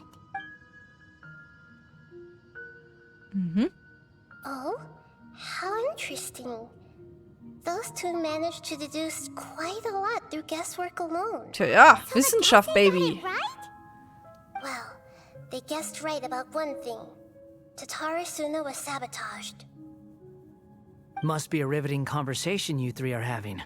Funny how all the good ones happen when I'm not involved. What makes you think we're talking to each other? Don't insult me. You're having a private conversation without me.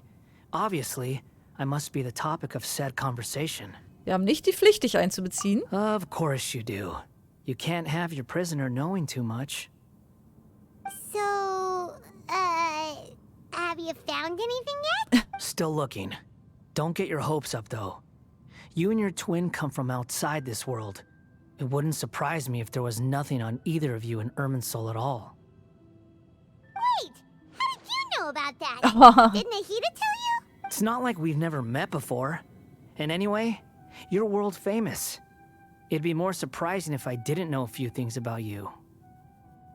Auch wenn diese Art von Gespräch nicht gerade angenehm ist, ist deine Einstellung doch besser, als ich erwartet hatte. Right now, we have to keep the peace. I'm not interested in creating more misery for myself. And making cordial conversation is something I can manage. Huh? Wait. This light. It looks similar to those saplings. What could it be? Anonymous data. Hey, don't you forget Huh? the agreement. You have to share it with us. Shh. Just wait.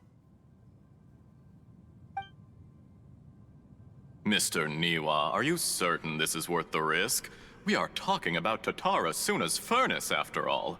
It may not pay to act rashly. There's no one else who can enter the furnace. It has to be me. Is that so? Well, since you insist. It's... Niwa, ist das nicht der Name des Verwalters von Tatarasuna? Sollte das so sein, dann gehört er zur Ishin-Schule.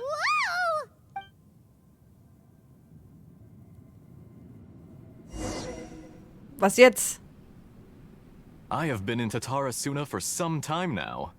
You have shown me great hospitality, as has Mikoshi Nagamasa, and indeed, everyone else. Under your leadership, Tatara Suna is a warm, welcoming place. Like a giant village.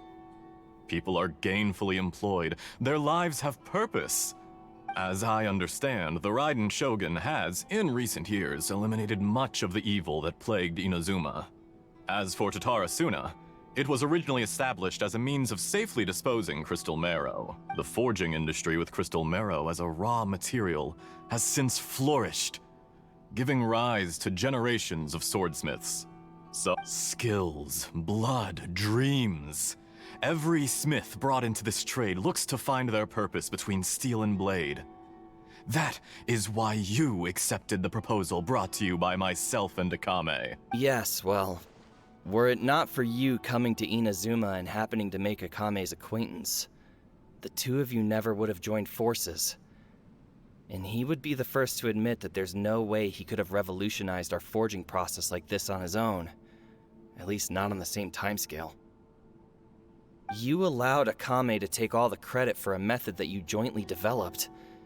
He sold it to me, and now every piece of ore here is smelted using the new technique. Even now, you remain one of Tatara Suna's key consultants, working right here alongside us.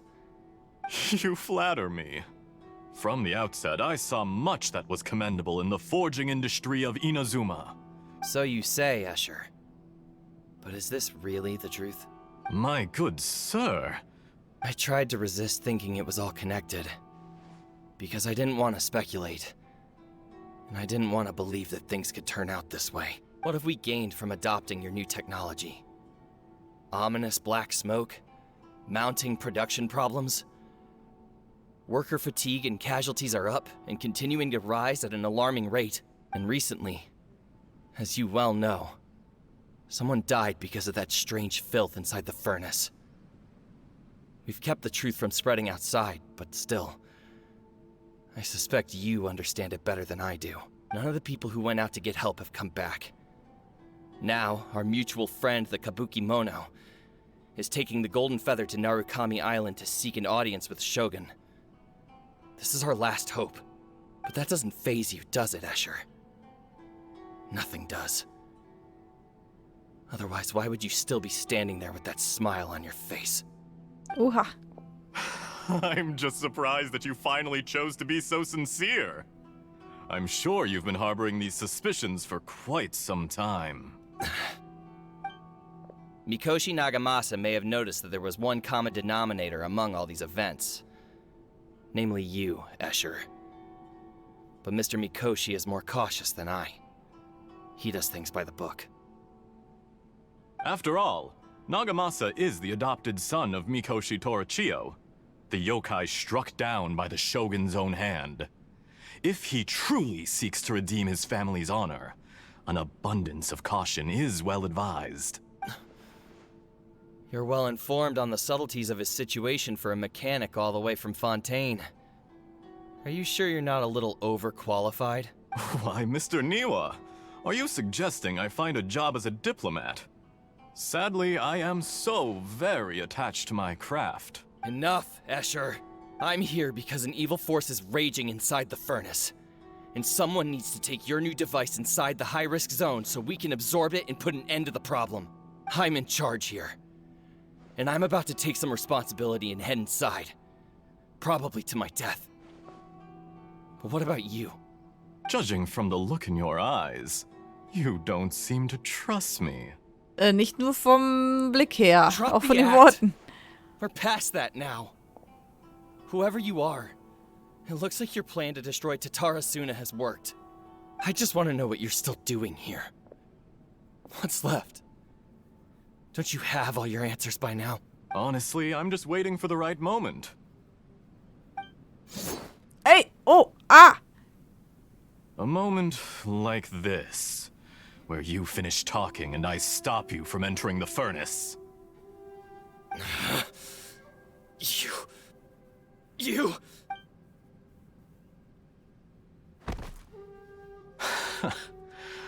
You're a little smarter than I initially gave you credit for. I thought I'd disguised myself exceptionally well, at least for the first few days. But to my surprise, you had your people look into my background right from the start. It's a long journey from Inazuma to Fontaine, but that didn't stop them. Eventually, they managed to confirm that Escher was an alias, and that I was not from Fontaine at all. And yet, despite all of that, you still fail to realize my true identity, and what I seek in Tatarasuna. Did you really think you would be able to see through my plan? If you kill me, there's no one who can get inside the furnace. So you're really going to destroy this place? Oh, but you're quite wrong. There is one other person. Some may not see him as a person, but you told him yourself. You're not a puppet. You're a human. You're just missing a heart. Whoever you're working for won't get away with this. They'll be found out. But this makes no sense. What are you really trying to accomplish by all this? It's no trouble at all. Verspielte Patience is a virtue neugierig. which I have in abundance.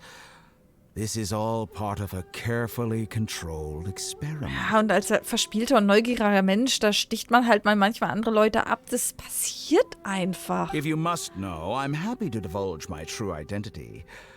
I'm a Fatui Harbinger.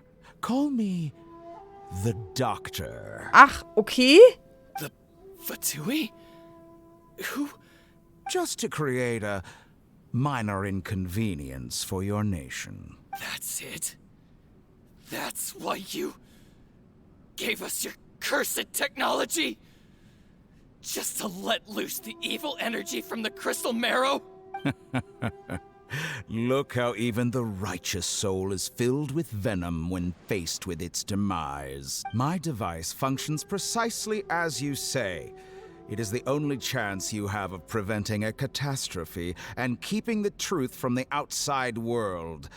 However, I did not make it with you in mind. It is easier for a person to be possessed by evil spirits when they are filled with hate. So give in to your fury. I want to see what happens when a malevolent heart is placed into an unsuspecting puppet. Wie? Make no mistake, even without you, that pure, innocent puppet would only end up being used by someone else instead. What other reason would a human have for befriending one who is not of our kind?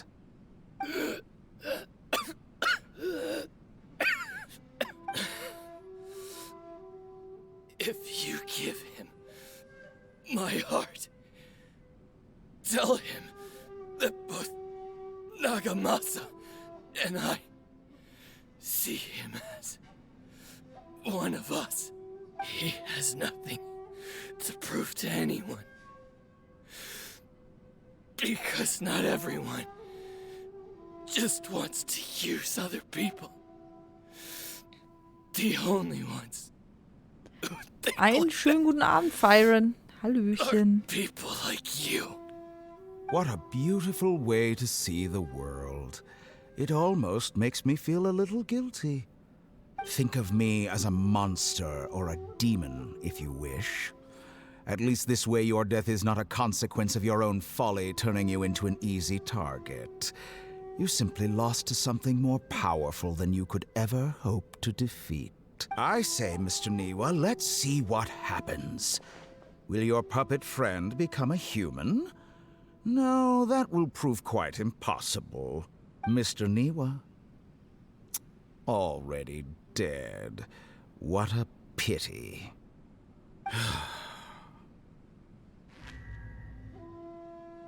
Jester, I have completed the task you gave me.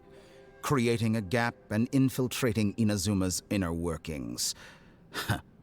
What fun it was. I'd like to introduce a puppet to you. If he proves useful, let's make him our newest comrade. And if not, let's turn him to dust. Ah, okay. Hey, are you alright? Dottore.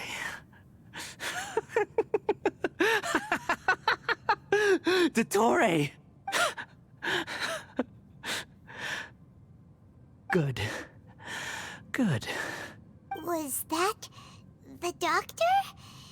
Did he turn into a mechanic from Fontaine? Steckt also hinter dem Vorfall in Tatarasuna.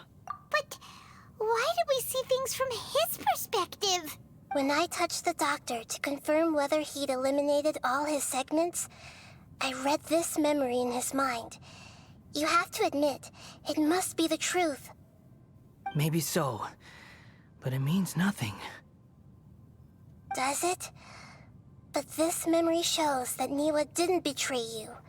He never meant for you to be the one to take the device into the furnace.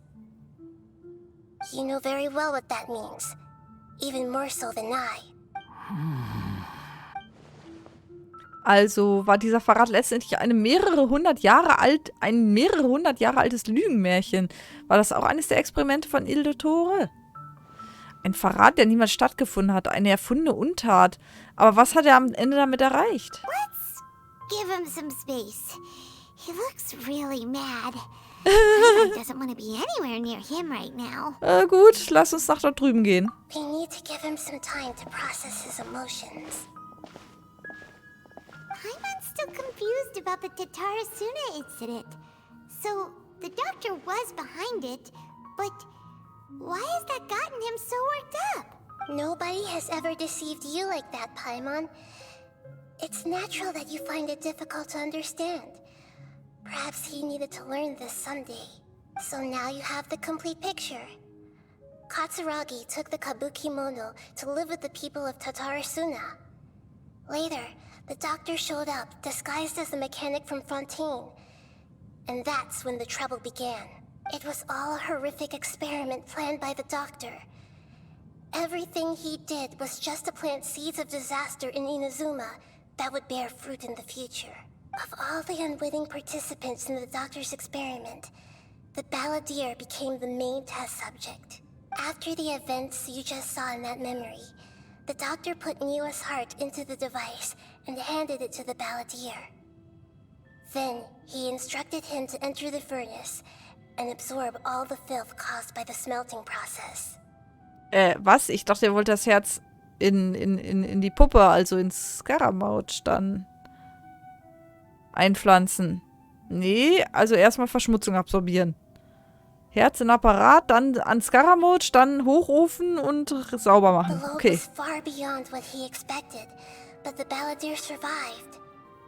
He left the furnace in sheer exhaustion and said to the mechanic, "This device seems to have protected me. What's in it?" The mechanic answered, "Niwa fled this place for fear of punishment, but he left you a gift. He said it's the one thing that you've been looking for." He took it straight from the chest of one of his innocent servants. The mechanic removed the withered heart from the device as he spoke. Oh, The balladeer was stunned that such unthinkable cruelty had brought him the thing he'd been longing for his entire life. A heart acquired through cold-blooded murder is a cursed thing, but it has protected him from the filth. He thought Niwa had completely betrayed him, and yet this very betrayal had ensured his survival. Overwhelmed with anger and sorrow, the balladeer threw the heart to the ground and left Tatarasuna without looking back. oh, ärgerlich. Ungünstig. Holy moly. So the doctor killed an innocent man and pinned everything on the victim? That's terrible. Von einem wichtigen Freund verraten und im Stich gelassen worden zu sein, kann in der Tat zu großem Hass führen. Dass er vor ungefähr 100 Jahren an Raiden Goka den Rache verübt hat, scheint auch darauf zurückzugehen. Aber das heißt keineswegs, dass seine Rache gerechtfertigt wäre. Yes. Only if he understands this can he choose a new path forward. Dotori, you brazen-faced... Niwa didn't run from justice. You killed him.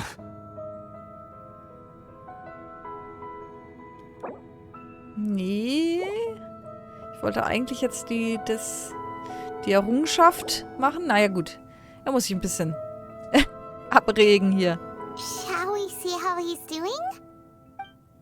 Wie geht's denn so? Hey, you alright? That's a scary expression. Are you worried about me? If we didn't have such a history, I'd almost think that qualifies me to be your friend. Wir wollen einfach nur nicht, dass etwas Unplanmäßiges geschieht. It won't. I'll keep my end of the deal. Hey, aren't you investigating the stuff we want to know about? That's why we're here. Na dann, such. But unfortunately, there's no information about the Descenders in Irminsul. Damn. Even if you can't find anything, that seems to confirm it. Irminsul does not keep records on the Descenders. Anyone who comes from beyond this world is not counted as part of Tevat. Oh, does that mean we have to leave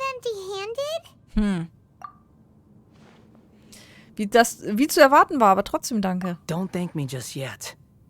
You look really upset. Well, since Irminsul was a dead end, I guess I can share some other info that might interest Aha. Huh? About what? you. The reason why there are records about your brother in Irminsul. It might have something to do with Conria. Apparently, Conria was his first destination when he arrived in this world. Plus, he only came to this world because the heavens responded to the summoning.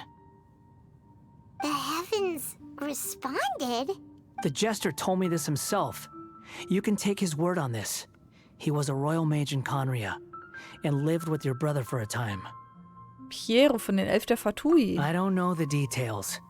It's up to you whether you want to believe me. All I can say is, I wouldn't lie to you about this. Did you get all that, Lesser Lord Kusanali? Yes. Astonishing news. Does this info count towards my mission? It wasn't from Irminsul, but was it valuable? Very valuable. Good. In that case, I'll take some time for myself now. Okay. What have you done? Lesser Lord Kusanali was right.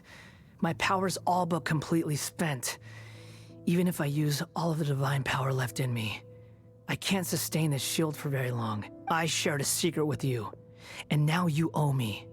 So in return, I'd like you to answer a question for me. Was willst du von mir wissen? Give me your hand. Ich wäre vorsichtig.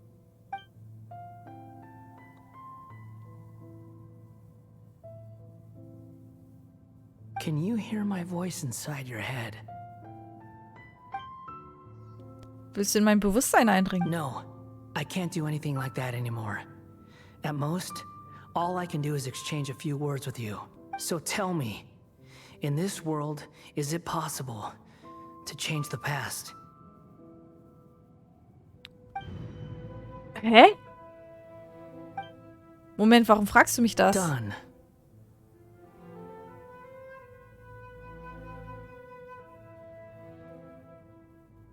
Okay. Huh? What happened? Paimon only saw you hold hands for a second. Nothing. I was just thanking her for helping me. Moment, seine Miene. Hat er gesehen, dass ich gezögert habe? Was lag daran, dass ich über die Sache mit, mit der höheren Herrin Rukadevata Bescheid weiß? Ach so, stimmt. Nein, ich habe ihm etwa... So long. Was? Mist. I suggest you get yourselves out of here quickly. Das konnte ich jetzt nicht lesen, schade. Going? Hey, wait up! Didn't you say not to go running off? Stop! Scaramouche! Einmal müssen ihn aufhalten. But I don't think we'll be seeing each other again. So From viel this zu day aufpassen. forth, the names Balladeer and Kabukimono will cease to exist. Those who died in Tatarasuna because of me deserve another chance at life. Hey, Balladeer! Don't do anything stupid! You know, I never did like insects. Hordes of the puny things swarming together can be a real nuisance. And I enjoy nothing more than to stamp them out like the pests they are. But if a colony of harmless ants isn't threatening anyone, I guess they deserve to be left alone. Luckily, everything can be set right. Ey, was stellt er jetzt an? Balladeer! Balladeer! Uh-oh, he disappeared. Come on, we gotta find him somehow. Wir sind ja tolle Wächter. Und wie kommen wir wieder hier raus? Oh no, he's really gone. Oh, can you hear me? Nahida! Traveler, Paimon, Balladeer, what happened just now? I was suddenly cut off by some kind of power. It was the Balladeer's fault. He shut you out. I didn't think he'd be capable of something like that with so little power left. Did he keep some of his power hidden when he was defeated? Or did he achieve something beyond his abilities, and it took everything he had? Nie wieder raus. The End. Mr. Tai. Ja, Hallöchen. Wahrscheinlich läuft so. Where the heck did he go?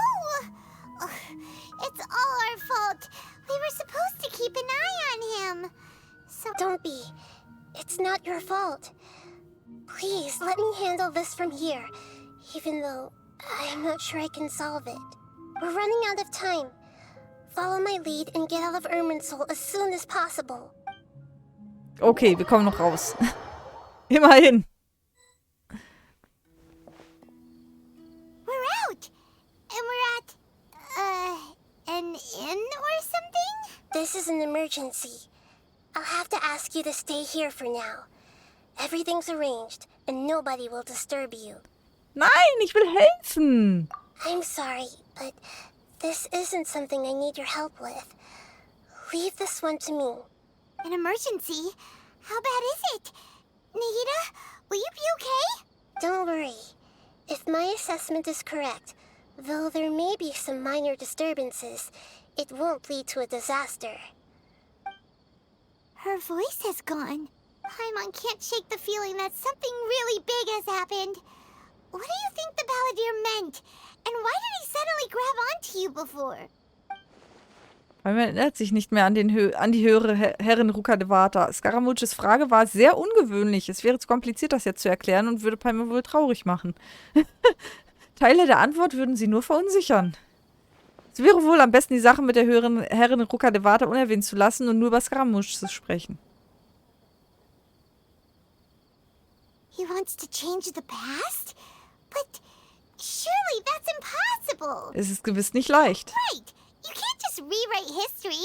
All that stuff happened already in real life. It's Tja. like, imagine Paimon drank all the water in this inn. Even if no one was there to see it, Paimon would sure as heck remember drinking it. Ja, stimmt. So, why does Paimon still have a bad feeling about this? Paimon can't help but feel scared about what he might do.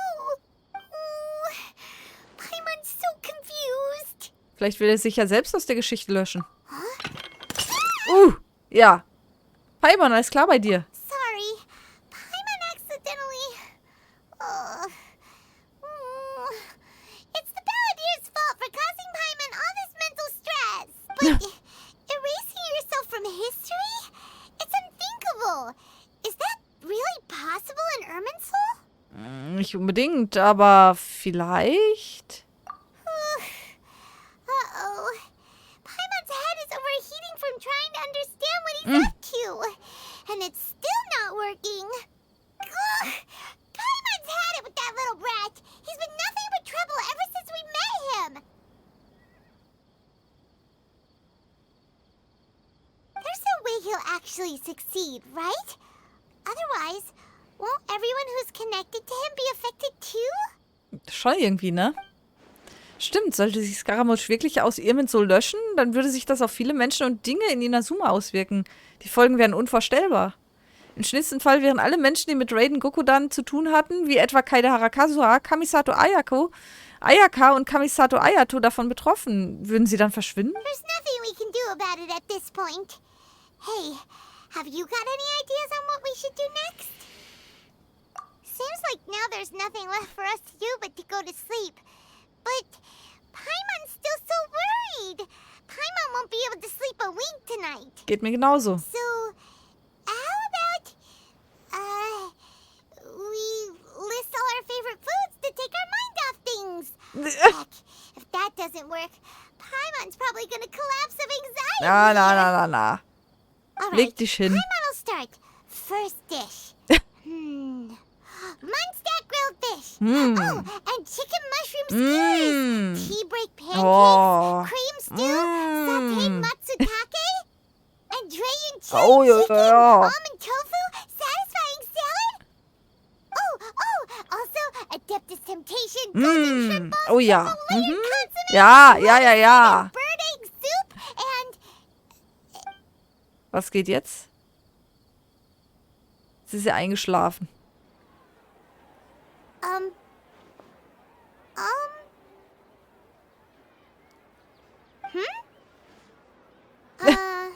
Paimon, was ist mit dir? What was Paimon supposed to be doing just now? Paimon was, talking?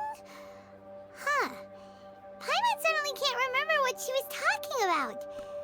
What was it again? Du hast dir wegen der Sache mit Scaramouche Sorgen gemacht und deswegen Gerichte aufgezählt. The Balladeer? Is that a food too? Huh. Weird name. Oh! Schon wieder sowas. Weil man erinnert sich nicht mehr an Scaramouche. Könnte er etwa tatsächlich Erfolg gehabt haben? Aber ist das wirklich möglich? Irgendetwas scheint hier nicht zu stimmen. What's wrong? Your eyes are like saucers. Was it something Paimon said? Nein, es ist nichts. So, the Balladeer. Is that someone's name? 'Cause it sounds like a nickname or something. Soll das wirklich so sein? Dann muss ich einige wichtige Sachen bestätigen. Paimon, lass uns eine kleine Reise machen. Okay, sure. Where are we going? Ich will nach Inazuma zurückkehren. Fine by Paimon, but is everything okay? You're acting like this is an emergency. Lass uns erstmal losgehen. Wir können das auch später besprechen. Okay. Was hast du angestellt, Junge?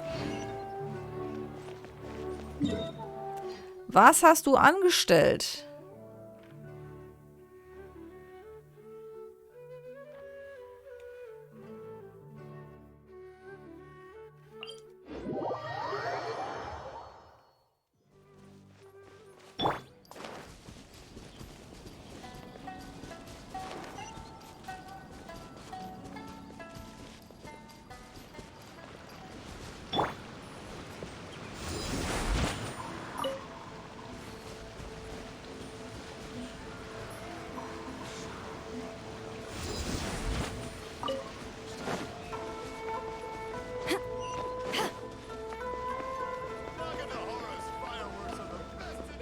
Okay, Schmerzschmiedemeister. Ah, it's been a while. Hallo, ich brauche ein paar Informationen. Of course. Go ahead. Über Reigen Gokudan. Kannst du mir noch einmal davon erzählen? Oh. Now there's a question I wasn't expecting. Very well. I'll tell you what I know. The once renowned Raiden Gokudan, comprised of 5 branches. Amenoma, Futsu, Ishin, Hyakume, and Senju. The art of forging practiced by these 5 clans was first taught to them personally by the almighty Shogun. Oh, most of the great swordsmith clans of old have since fallen into decline, and for a long time, only the Amenoma branch kept its art alive. But fortunately, Kaedehara Kazuha recently returned to Inazuma and took up the mantle of the Ishin art. Now, 2 clans remain of the original Gokudan 5. If my memory serves me right, you yourself were present when he forged the Ishin blade. Oh, yeah, we were! Paimon remembers that now. We learned a bit about the decline of the Raiden Gokudan then, too. It seems like such a shame. Was war der Grund für den Niedergang? That, my friends, is a tragic tale indeed. In fact, this was not made known to me for most of my life. All these years, I knew of those great clans' demise, but never the cause. Only recently, when the question was on my mind, did I ask Kaedehara Kazuha about this. He told me that, as we are both heirs to a branch of the Raiden Gokudan, it was right that I should know the truth. There is no harm in telling you, but I must warn you. It is a dark and sorrowful tale. Oh, The Raiden sind die Gokudan Besten. were the targets of a murderous rampage by a vengeful bladesmith. Vengeful? Why? 400 years ago, so I'm told, there was a catastrophic malfunction in Tatarasuna's furnace. One brave swordsmith heard the commotion and chose not to flee, but he rushed to the scene, hoping to prevent a disaster. Tatarasuna was home to a state-of-the-art forging and smelting operation in that day, and overseeing it was the armory officer. His surname was Niwa, though he had family ties to the Kaedehara clan. Knowing that they had just one chance to save countless lives, Mr. Niwa and the swordsmith leaped together into the furnace. The furnace quickly stabilized, but neither of them made it out. Okay. Ja, gut. So kann man die Sache auch lösen. The smith's death, though heroic, dealt a devastating blow to his family's fortunes. His orphaned son was left to fend for himself. In his heart, the whole of Inazuma was culpable in his tragedy. He hated the almighty Shogun for her apparent indifference towards his father's death. Powerless and destitute, the only legacy he had to pass on to his children was his hatred. Generation after generation bore this grudge, living in utter misery. Oh, wie traurig. Alas, if only the story could have ended there. But 100 years ago, the then head of this family reached the end of his wits. He could bear their fate no longer. Finally, he made a drastic decision to take revenge on the Raiden Gokudan. In doing so, he sought to vent his pent anger. In his fury, he murdered indiscriminately, killing even bladesmiths from the Hyakume clan, which he belonged to. But when he came to the Kaedehara and Kamisato clans, his killing spree came to an abrupt end. He failed to catch them unawares. They fought back fiercely, and they did not spare his life. That is why the Kaedehara clan and their Ishin art survived that day. I suppose they were the lucky ones. Die Legende der Raiden Gokudan wurde geändert. War es nicht jemand anderes, der damals all die Schwertschmiede angriff? Scaramouche scheint wirklich etwas in Irminsul angestellt zu haben, aber Niwa ist am Ende dennoch tot. Was there anything else you wanted to ask? Hast du Kazuha in letzter Zeit gesehen? Kazuha? Why, yes. Just yesterday, in fact. We spoke for a while over some tea. He seemed well. Zum Glück existieren die Leute noch. Und es ist alles beim Alten. Viel besser, als ich es mir gestern Abend vorgestellt hatte. Ich habe keine weiteren Fragen, danke. My pleasure. Don't tell Paimon. There are other places you want to visit too, right? Your expression says it Naja, all. Paimon. You can't hide anything from Du Paimon. bist ein Genie, Paimon. On to the next stop. Lead the way, traveler. Paimon will be right behind you. So ein Genie, Paimon. Zur Yashiro-Verwaltung, okay.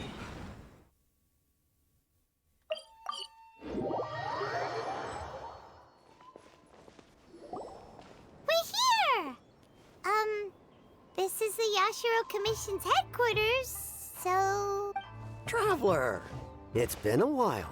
Hallo. If you're looking for the Commissioner and Miss Kamisato, I'm afraid your timing is unfortunate. Are they out on business? The Commissioner is out on business, and Miss Kamisato is standing in for some meetings in the Commissioner's place. If it's urgent, you're welcome to wait inside until they get back. What do you think? Shall we go in? Entschuldige bitte. Können wir im Hof herumlaufen? If it were anyone else, I couldn't allow it. But seeing as you're so close with the Commissioner and Miss Kamisato, I think it should be okay. Wir rennen da doch ständig rum. We'll be heading in then. Hello, dears. Is there something you want to say? Hallo, kannst du mir etwas erklären? Of course, traveler. Yes, I know who you are. Miss Kamisato has told me about you. What would you like to know? Wie geht es Herrn Kamisato und Ayaka? Oh, they're both very well indeed. Lately, Miss Kamisato has been rather busy attending all kinds of meetings and occasionally paying visits to some local organizations on the Commissioner's behalf. Na, immerhin sind sie alle noch da. As for the Commissioner himself, well, you know. Busy as ever. That much hasn't changed. Although he does seem to be in a rather good mood these days. So pretty much business as usual in the Yashiro Commission, huh? Very much so. Ayato ist immer noch der Leiter der Yashiro-Verwaltung an. Ayaka die Shirasagi Himegimi. Kein Unterschied zu zuvor. Und bei der Yashiro-Verwaltung scheint es auch keine Veränderung zu geben.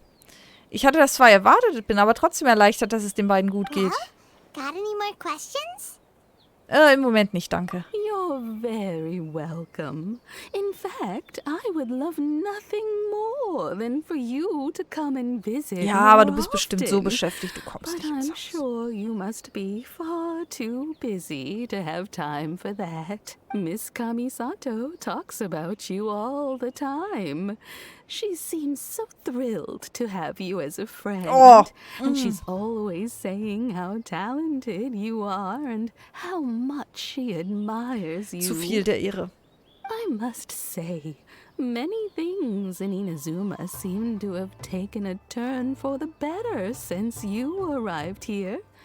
So you're not just Miss Kamisato's knight in shining armor, you know. Ach, du schmeichelst mir. You're a hero to us all. Du schmeichelst mir. I mean it. Whenever the Commissioner dines at home, Toma always joins him. I always find myself at my most relaxed when I'm serving the two of them, and the Commissioner has such a busy schedule that he doesn't always have the chance to take his meals at home. But given the opportunity, he always prefers to dine here. They say it's because Toma's a much better chef than most. Oh, the Commissioner is so fond of home comforts. They get to talking about you sometimes too, you know. Always with a very fond tone. The way one would talk about dear old friends around whom one can truly be themselves. Miss Kamisato occasionally joins them as well. whenever the whole family gets together and they start talking about people they've met and experiences they've had, you always get a mention. Mhm. Hoffentlich nur im Guten. It's been many years now since the late Mr. and Mrs. Kamisato passed away. Much has happened in the Kamisato clan in that time. As someone who is old and gray enough to have watched their son and daughter grow up, it makes me so happy to see them meet a dependable friend whose company they enjoy so much. So, in the future, if you ever do have the time, please know you are always very welcome at the Yashiro Commission headquarters.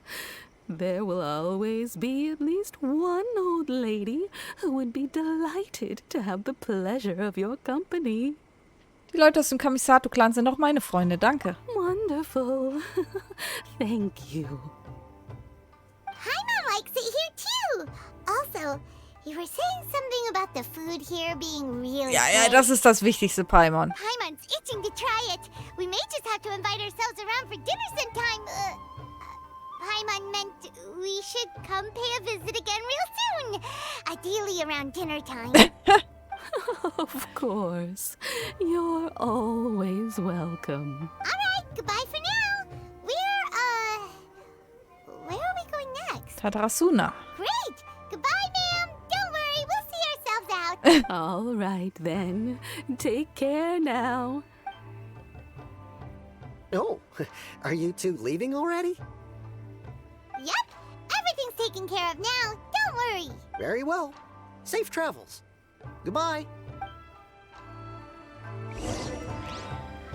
Geh nach Tatarasuna und suche nach Hinweisen. Okay.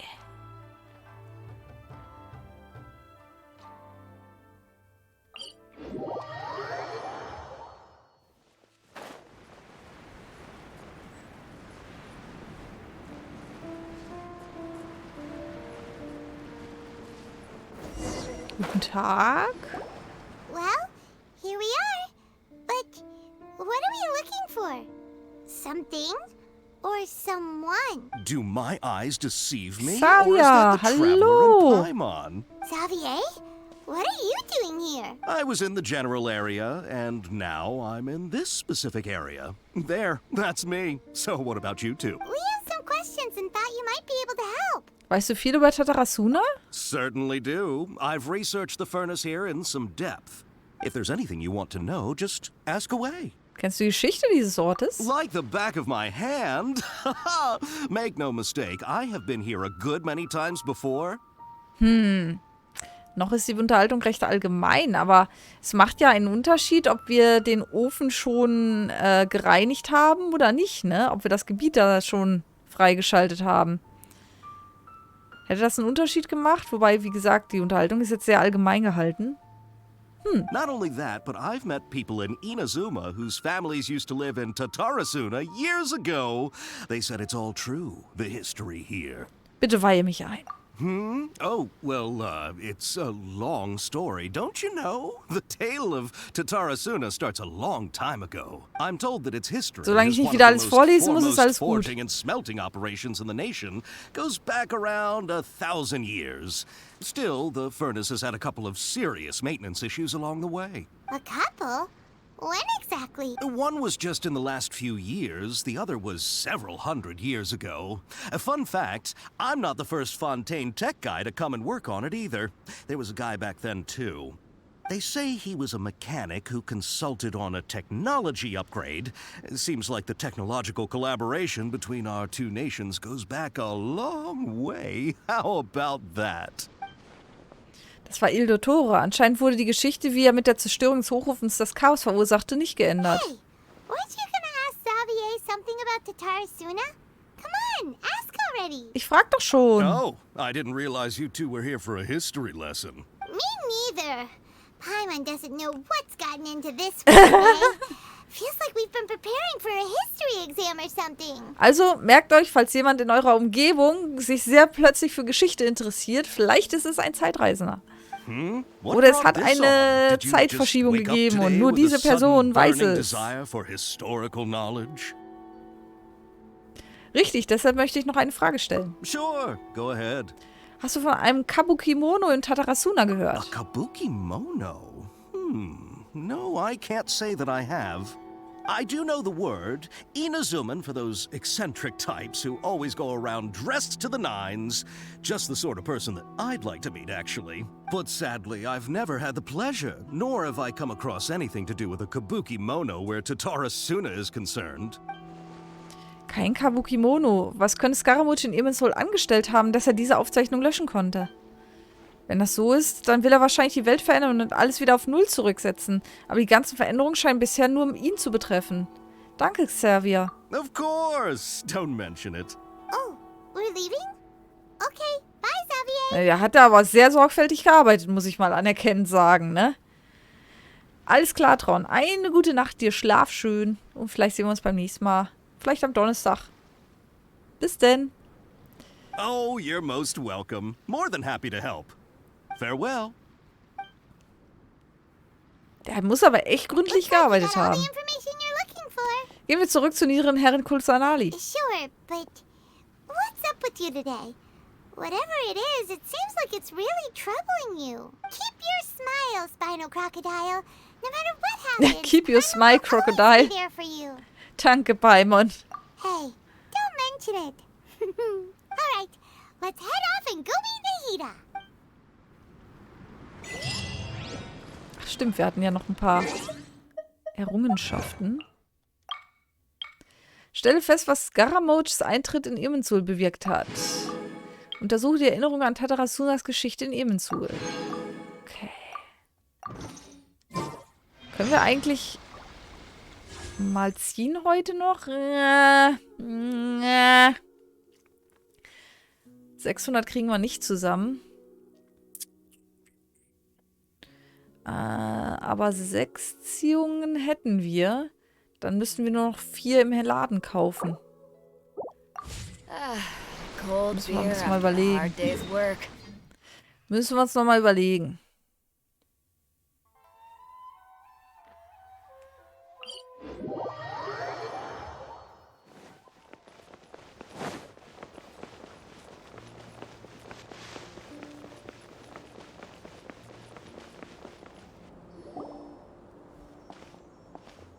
Hey, it's them. Hm? Oje, was erzählt ihr mir jetzt?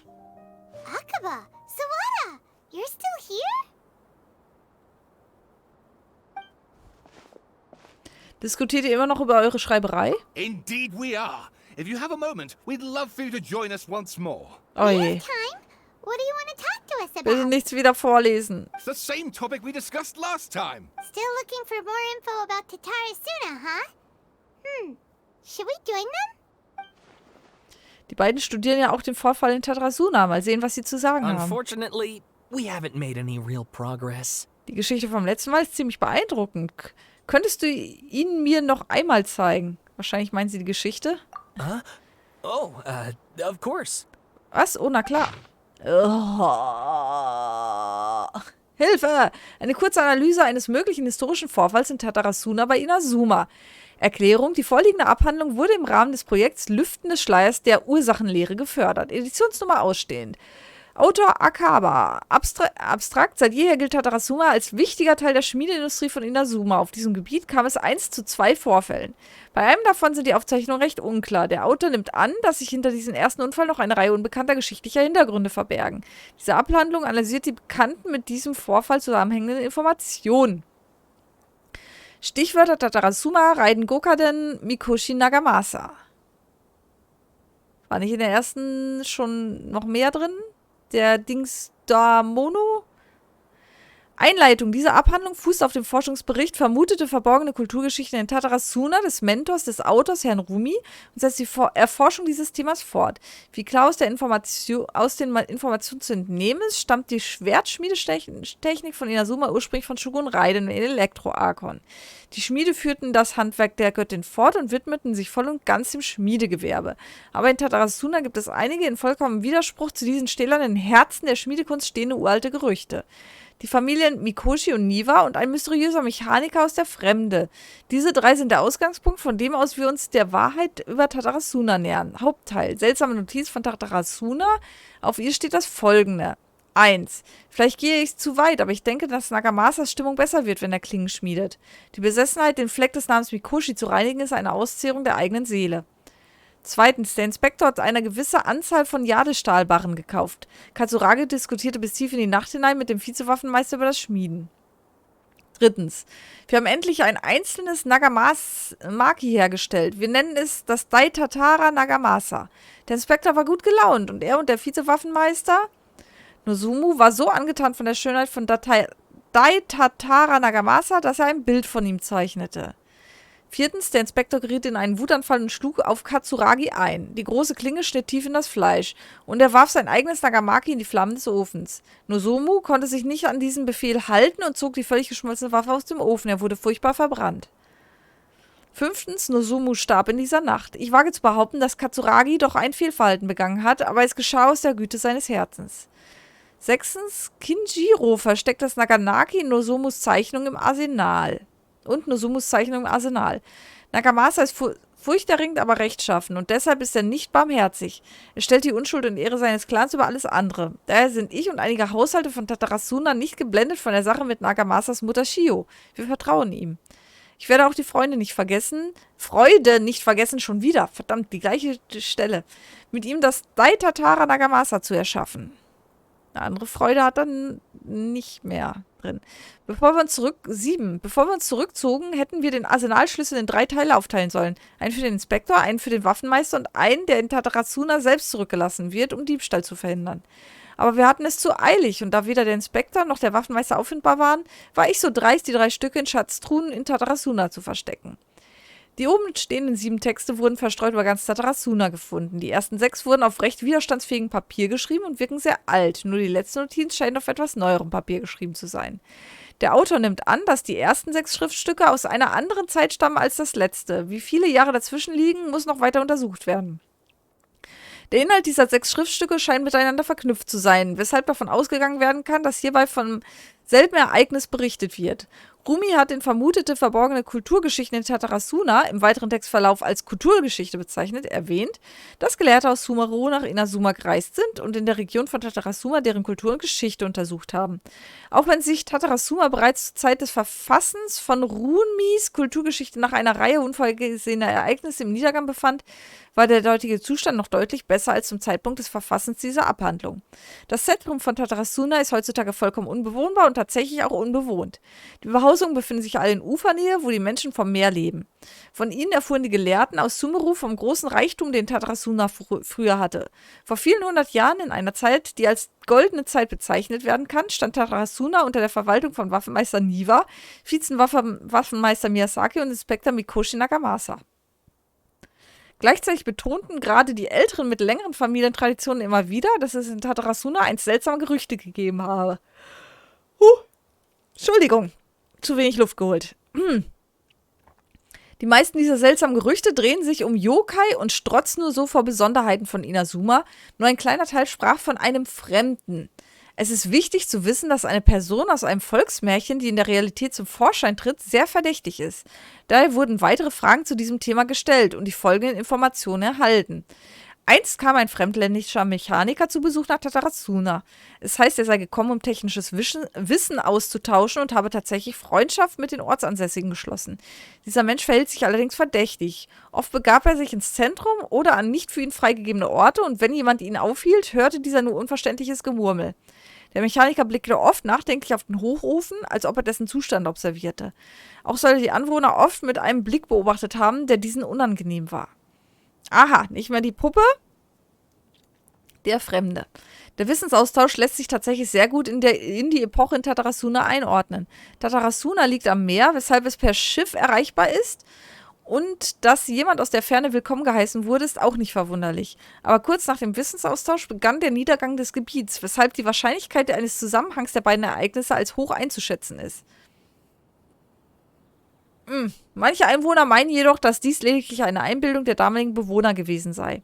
Der Autor hat anhand der historischen Daten aus Inazuma eine Liste der möglicherweise mit Tatarasuna verbundenen Persönlichkeiten zusammengestellt. Beginnt mit den Verwaltern, ist sie hier aufgeführt. Waffenmeister Niwa, Vizewaffenmeister Miyazaki, Inspektor Mikoshi Nagamasa. Untergebener Katsuragi, der Mechaniker. Trotz umfassender Literaturrecherche konnte der Autor keine Hinweise auf seine Herkunft gewinnen. Nach den Vorfällen auf Tatarasuna verschwanden die Gerüchte um ihn allmählich.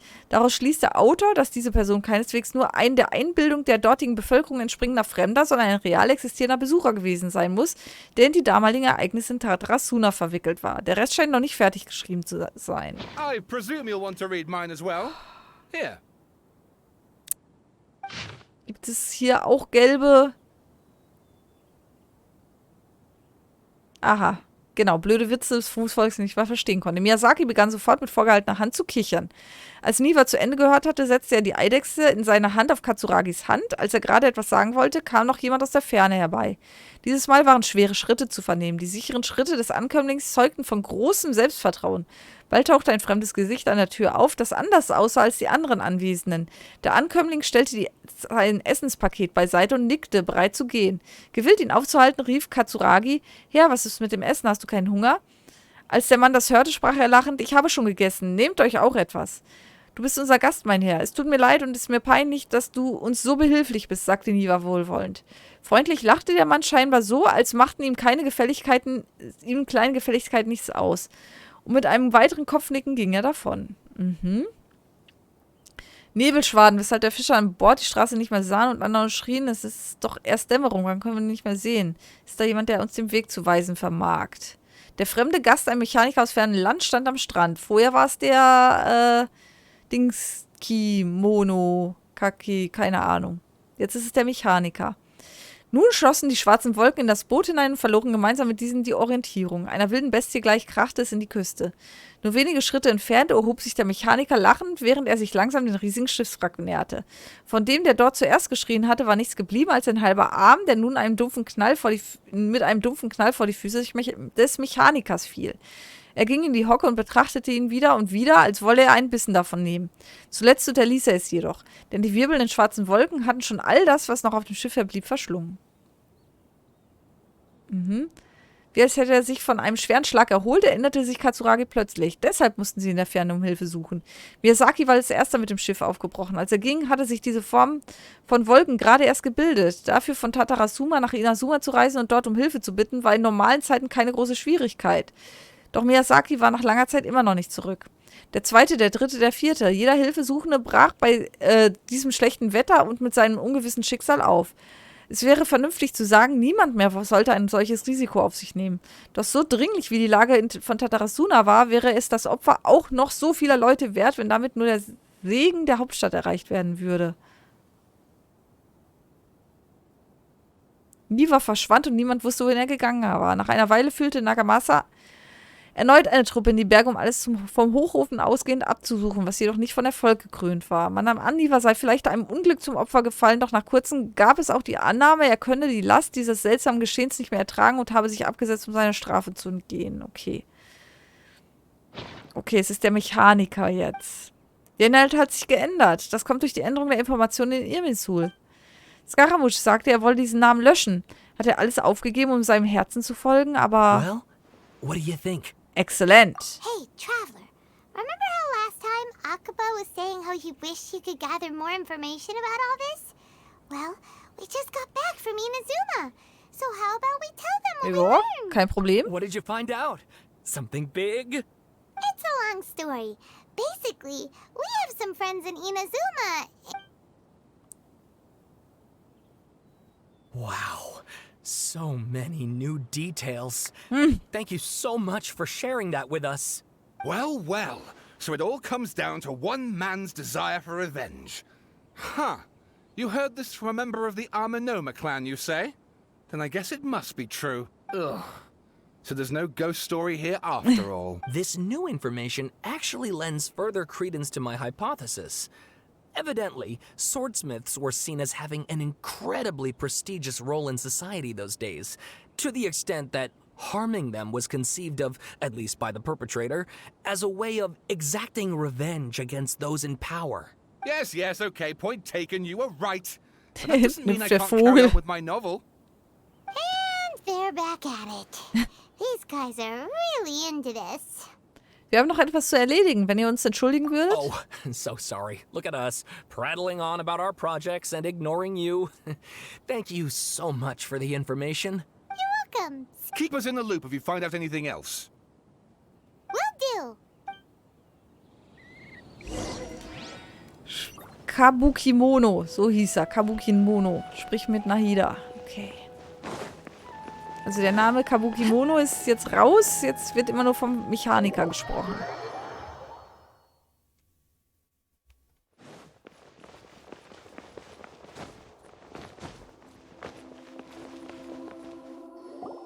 Nahida, we're here! Traveler, Paimon, how have you been? Ugh, where to start? Paimon hasn't had a moment's rest this whole time. That night, we ended up chatting and chatting until suddenly the sun was up. And then she decided she wanted to go to Inazuma. Wir sind zurück, um die Sache mit Scaramouche zu untersuchen. The Balladeer? It sounds like some kind of code name. Tatsächlich. You look troubled. Is there something you need to tell me? Weiß sie dann überhaupt, waren wir dann jetzt überhaupt in Irminsul? Selbst Nahida kann sich nicht erinnern, also ist sie auch von den Änderungen in Irminsul betroffen. Scaramouche muss sehr schnell gehandelt und seine Spuren gelöscht haben, bevor Nahida ihn aufhalten konnte. Dann bin ich also die einzige Person, die sich an die Löschung erinnern kann. Ich bin wieder die einzige Zeugin. Traveler? Hey, what's wrong? You look so upset. Es sind einige Dinge geschehen, an die nur ich mich erinnern kann. Ich muss euch jetzt die Wahrheit sagen.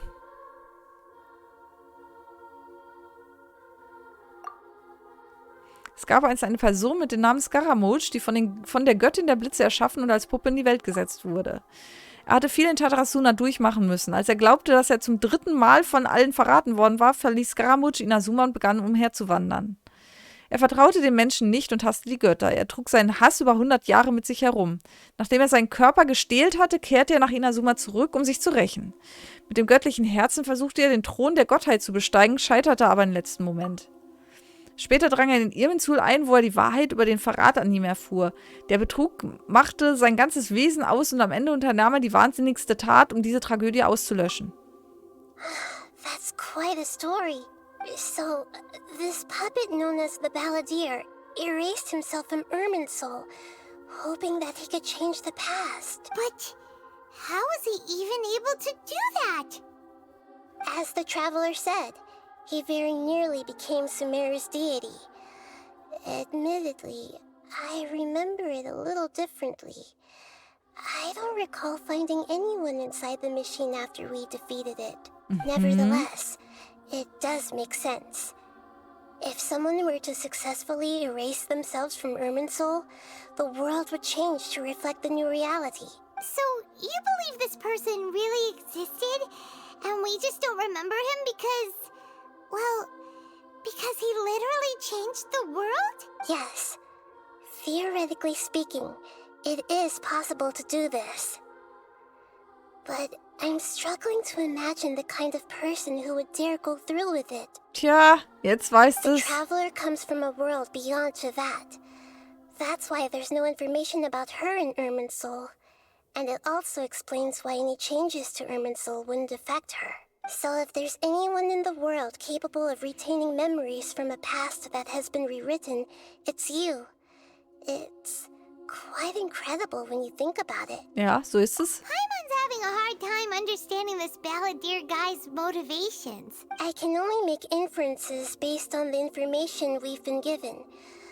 As for what kind of person he was, only you remember that. Ich bin mir nicht sicher.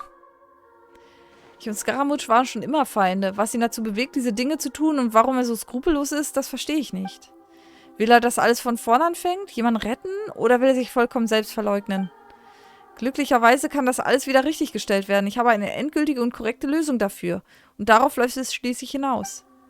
Ich erinnere mich noch an die letzte Frage, bevor er angefangen hatte. Er hatte sie mir gestellt und mein Zögern hatte ihm die Antwort verraten. Ich hatte gezögert, weil ich mit eigenen Augen gesehen hatte, wie die höhere Herrin Rukadevata ihre eigene Existenz ausgelöscht hat. Aber das konnte ich Nahida nicht sagen. Kurz gesagt, warum Scaramouche so entschlossen gehandelt hat, darf ich nicht aussprechen. Something else worrying you? Something that you can't share? Er hat etwas völlig Verrücktes getan, aber am Ende... It couldn't change the fate of the ones who had died, right? Richtig, ja. Once the balladeer realized he hadn't been betrayed after all, it must have completely changed his view of the people of Tatarasuna. He couldn't keep hating humans after that. And if he thought there was a chance he could save his old friends, it would be hard not to try. The story makes sense. Every part of it. The balladeer tried to achieve godhood with the doctor's help. He was unsuccessful, but retained the power to connect with Irminsul. That power then enabled him to change what was recorded in Irminsul and erase himself. Yeah, it does make sense, but it still ended in tragedy for his friends. It just feels so hopeless. He gave everything to do this, but it seems like he got nothing in return. Ja, am Ende wurde dafür sogar die Welt verändert. Die Verstorbenen haben keine zweite Chance bekommen und für dieses gequälte Leben gab es auch keine Lösung. Gegen was hat er eigentlich versucht anzukämpfen? Dagegen verraten zu werden? Oder ist die Existenz selbst schon ein Fehler? Please wait a moment. I want to check something. Found it. This should be the one. Was jetzt?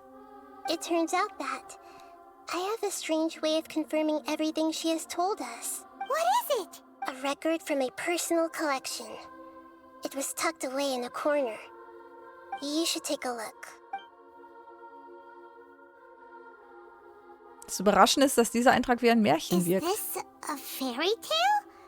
Who wrote it? Die Handlung deckt sich mit meinen Aussagen. I authored this record myself. Huh? You wrote a fairy tale that somehow has something to do with the balladeer? When combined with the traveler's narrative, it's clear that this story is an allegory. Hold on. So this record survived from the past? Yes. Any information about the balladeer or the Kabukimono and other records will have been changed. But I wrote this story in a way that means it was left intact. Changing the information in Irminsul changes to that. But Irminsul can't change information that was well hidden in advance. I guess I must have written this story as a backup before the balladeer entered Irminsul. Mhm. That's schlau. What a great idea! And sending the traveler into Irminsul with the balladeer must have been a further precaution. I knew she'd remember everything. This story is abstracted. Das hast du von Anfang an geplant. With the present information recorded in Irminsul. But if we connect all the different pieces together, the true story that emerges is the one she told us. The now erased life of the balladeer.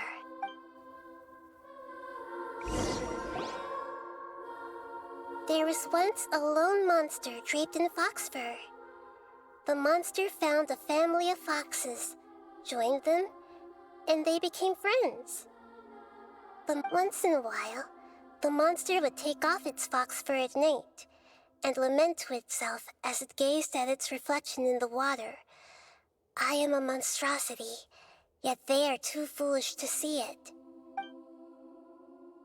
But the monster soon found solace when another came to live among the foxes who was not their kin. A kitten, carved from the wood of a white tree, who had been abandoned by the humans. Eine Katze, die aus einem Baum geschnitzt worden war. Okay, nehmen wir so jetzt mal an. The kitten too wished to become a fox, but its tail was too slender, and it could not grow a coat of richly colored fur. Yet when the other foxes saw this, they spoke words of comfort to the kitten. Furious at this happy resolution, the monster lit a fire on the Was? mountain. Einfach so. The terrified animals panicked as the fire spread.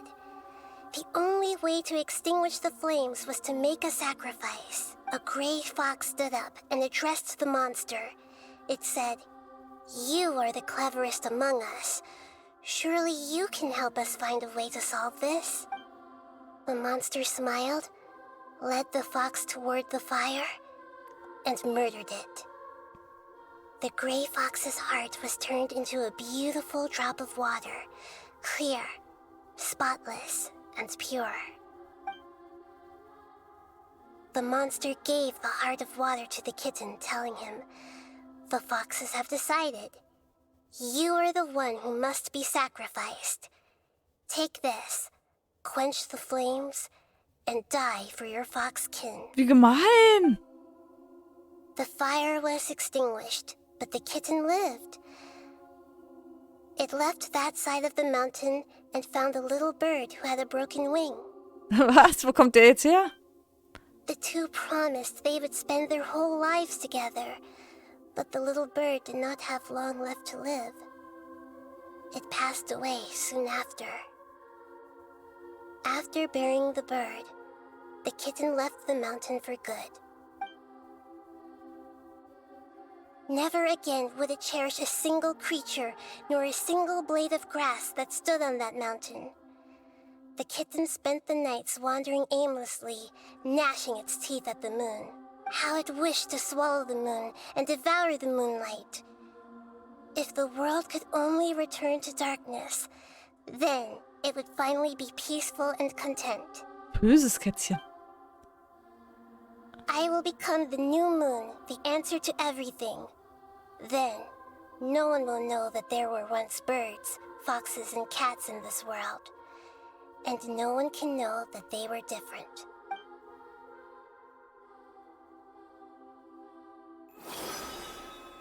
We solved it! I remember now. This is not just the Balladeer story. It is his very own memories. To become a god, he was experimented on and modified countless times. It was brutal torture, and the only reason he was able to survive is that he was a puppet. This memory was extracted from him by the scholars. Presumably, they kept it to have something to defend themselves with. Creating a deity was just the first step. Some of them wanted to be able to control it. That's why they backed up his memory for later use. I buried it deep inside one of my own dreams, and then hid it inside an allegorical story so that it wouldn't be altered. It's hard to believe that this person really existed, let alone that he tried to get rid of us on more than one occasion. Paimon has no memory of him at all. He completely vanished like a puff of smoke. The Balladeer agreed to help me look for information about the Descenders, and although he was unsuccessful, he still helped you. Before he vanished, he confirmed an important detail, that Conria was where your twin first came into this world. We still don't know how the change to Irminsul will affect the senior ranks of the Fatui, but in all likelihood, they won't even remember their own Harbinger. Okay, das sind nur noch die 10, oder? Das ist das erste Mal, dass ich dieses Gefühl habe, dass das Leben weniger wiegt als eine Feder. It sounds like Paimon wouldn't like this guy a whole lot if he was still around. But still, Paimon doesn't like the way it all ended that much better. This is why wisdom alone cannot answer all our questions. We look, we see, and we comprehend, but the question still troubles us. So the answer is not everything. People yearn to find the truth and then conquer the troubles they face. Ja, aber im Grunde ist wirklich, ja nicht nur im Grunde, die Geschichte ist halt wirklich die Zusammenfassung als Fabel von Scaramouche. When you give someone the truth, you give them a chance to choose their own destiny. To others looking on, this may seem like a pointless endeavor, but for him, the chance to act on his desire to disappear must have meant a lot. Never forget that even when we walk beneath dark clouds along a road filled with suffering, the light of wisdom is always there, guiding us toward a better destination. And that is what you have been doing all along. Yeah, Nahida's right. Cheer up. How about we go get something to eat? We can pick up this heavy conversation again later. Good idea. Paimon, why don't you take her out for a walk to clear her head? You got it. Come on, traveler. Yay, Let's Essen. get out of your head for a while. Let's go get a snack from one of the stalls in the Grand Bazaar. That'll be sure to lift our spirits. Okay, ich frage mich, wie lange das noch weitergeht hier. Löse Nahidas verborgenes Rätsel und erhalte Kenntnis von Scaramouches Vergangenheit. Okay. Ein bisschen Zeit haben wir ja noch. Aber allzu lange will ich auch nicht mehr machen. Ich bin irgendwie schon sehr müde heute. Aber das ist so die Winterzeit. Da ist man früh müde, finde ich. Wenn es so früh dunkel ist und so wenig Sonne scheint.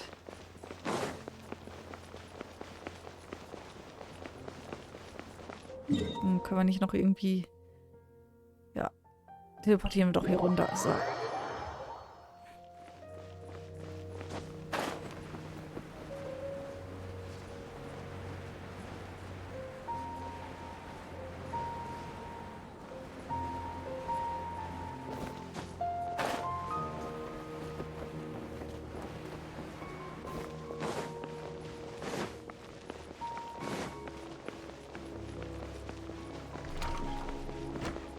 So.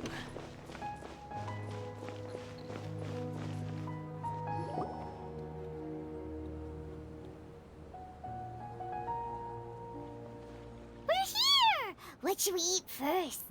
Essen. Ich habe die ganze Zeit über das Gefühl, dass etwas nicht stimmt, als hätte ich noch etwas Wichtiges vergessen. Hey, are you gonna answer or what? Nee, nee. Entschuldige, ich denke über etwas nach. Alright, whatever you want. Well, Paimon will be right here when you figured stuff out. Was ist das? Plötzlich verschwanden diese wichtigen Hinweise in meinem Kopf. Über Irminsul, über Selbstauslöschung. Höhere Herren Rukadevata, verbotenes Wissen, Nahida. What is it? Have you figured it all out? Warte, ich erinnere mich, dass sie, die höhere Herrin Rukadevata, sagt, dass niemand seine eigene Existenz löschen könne. Deshalb hat die höhere Herrin Rukadevata ihr eigenes Samsara erschaffen, die niedere Herrin Kusanali, damit sie sich selbst aus Irminsul auslöschen kann. Das alles kann nicht sinnlos sein. Why'd you jump up all of a sudden? Tja, dann muss er wohl noch leben. Nein, Paimon kann ich es nicht sagen. Paimon weiß ja auch nichts von der höheren Herrin Rukadevata. Aber es ist sehr wichtig, Scaramouche kann sich unmöglich allein vollständig gelöscht haben, aber wenn es nicht vollständig war, was bedeutet das? Excuse me, boss. There seems to be a small problem with the last bill. Look, here.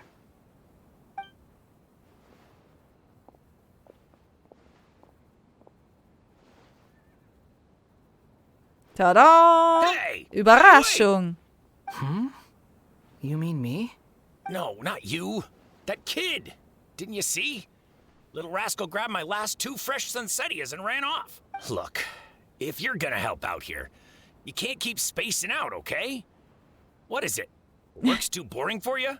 Or has the big city got too many distractions? I wasn't paying close enough attention. Sorry, boss.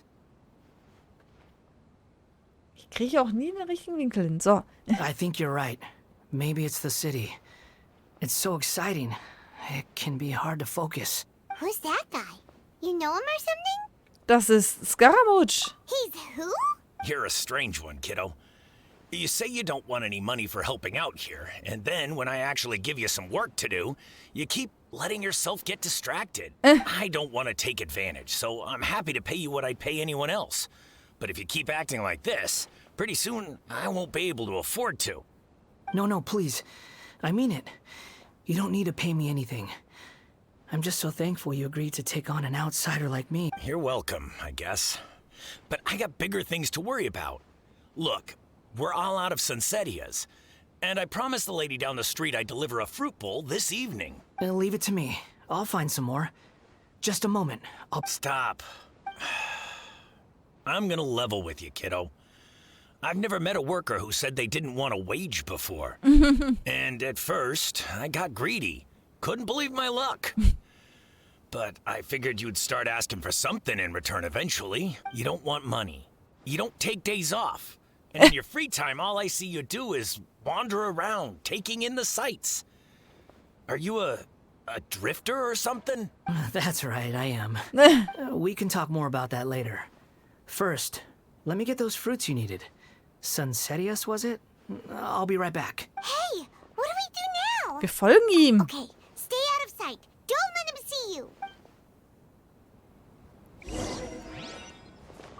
Okay, wo ist er hin?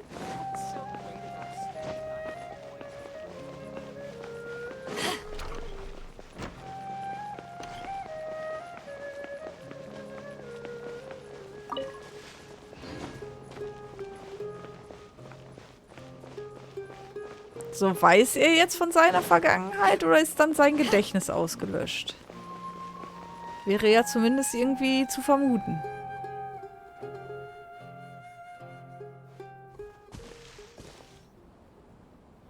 Yeah, this'll do. Even though you say he's the balladeer, what are we planning on doing? Stealing his Sunsetius? Isn't that a bit too cruel? Wollten wir das? Psst. Oh, alright. This should be enough. Guess I should wash them before I take them back. Wenn ich es nicht mit eigenen Augen gesehen hätte, würde ich es nicht glauben. Huh? You two over there. Is there something I can help you with? He spotted us. You've been following me all the way from the city. I'd have to be blind not to notice. Ich bin dir gefolgt. Have we met before? No, we haven't met. But you know me? Ja. I have no recollection. Das ist sehr kompliziert, aber ich kenne dich jedenfalls. Are you absolutely sure? Okay, er hat sein Gedächtnis verloren. Sorry, but I just can't take your word for it. Ich kann es beweisen. Du bist eine Puppe, nicht wahr? A puppet? What makes you think that? Huh? You were right. The look on his face. I guess you do know me after all. That is not something I share with a lot of people. Look, I'm just a wanderer. But seeing as you've gone through all this trouble to track me down, I'm sure whatever it is must be important. Ich möchte dich an einen bestimmten Ort bringen. Okay, but please let me deliver these goods to my boss first. Are you really working for that guy? He said you don't want any more for it. Is that... Yes, I ran into him out in the wilderness during a storm, and he let me take shelter in his cart. In return, I said I'd be his helper for a while. That's oddly nice of you. Let me take these back. Then I'll come with you, okay? Gut. Then let's return to the city. Rinnende Kartoffeln, raus aus den Kartoffeln. Wieder zum Obststand.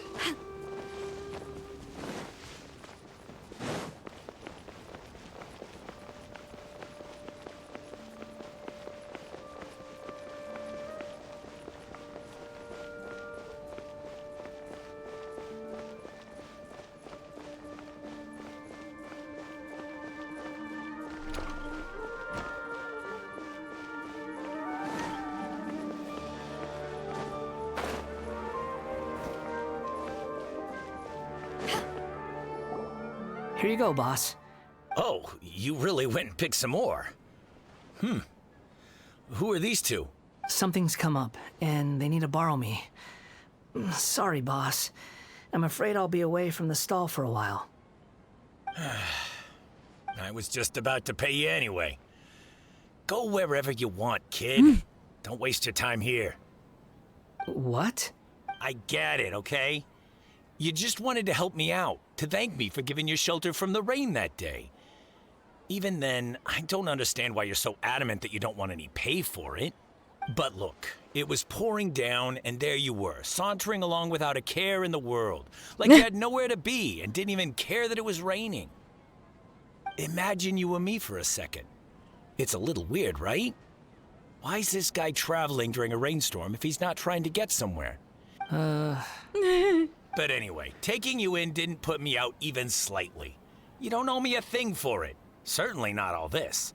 Your time is valuable. You know, you should go live your life. But I don't...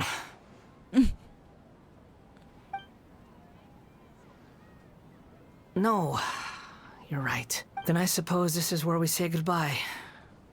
Thank you again for taking me into the city. Don't mention it, kiddo. I've run into all kinds of characters over the years. I just hope you find your path. Thank you.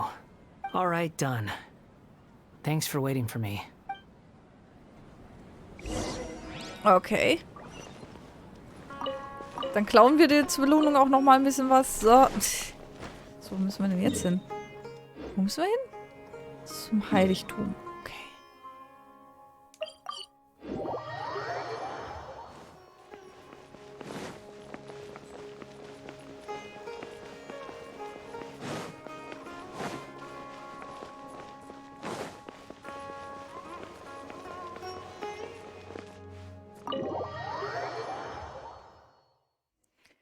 So, und jetzt mit Nahida sprechen. Wir bringen ihn jetzt dahin, oder habe ich das richtig verstanden?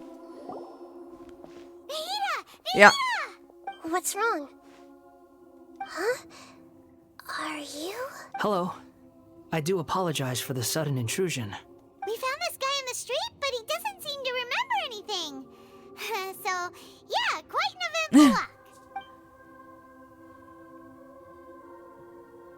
You say that you are trekking across Teyvat to train yourself. Many other Inazumans who describe themselves in this way call themselves Shugenja. Why do you refer to yourself as a wanderer? Well, it seems more relevant in my case. To me, it sounds like a plant with no roots. But these two claim that they know me, and that I have a hidden past unknown even to myself. I wouldn't call it the past, but rather... Ja. This is a difficult one to explain. Wenn du in der Zukunft lebst und dann in die Vergangenheit zurückreist, um deine eigene Vergangenheit zu verändern und dich dann nicht mehr erinnern kannst, ist dieses Ich, was zurückgereist ist, dann deine Zukunft oder deine Vergangenheit oder weder noch? Das ist wahrscheinlich das alternative Ich, oder? I don't like to rely on using terms like this often, but in your case, Präexistenz. it seems that it ought to be called previous incarnation. Oder eine vorherige Inkarnation, okay. Oh, like a past life or something? Yes, something far more distant than the past. So far away that you cannot perceive it. Okay, I have to ask. What was I like in my previous incarnation? Das willst du nicht wissen. Oh, okay. I see. You want to tell me, but you can't bring yourselves to say it. Looks like I didn't have the most wonderful existence in my previous incarnation. Ich überlege nur, wie ich anfangen soll. If it's that difficult to talk about, I have no doubt it will be just as difficult to hear, but I'll be able to handle it. Please, tell me the truth. Is truth something you care a lot about? Yes. Then I'll be straight with you. In your previous incarnation, you did many things that would be considered evil. You nearly died because of what other people did, and many died because of you.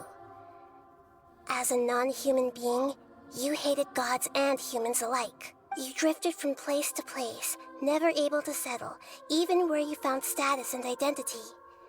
You adamantly believed that you were missing a heart. Actions rooted in persistence sometimes bear bitter fruit.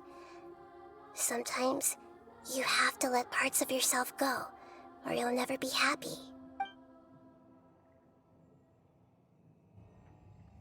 I gave everything I had, but it barely changed history at all. In terms of the outcome alone, that's true.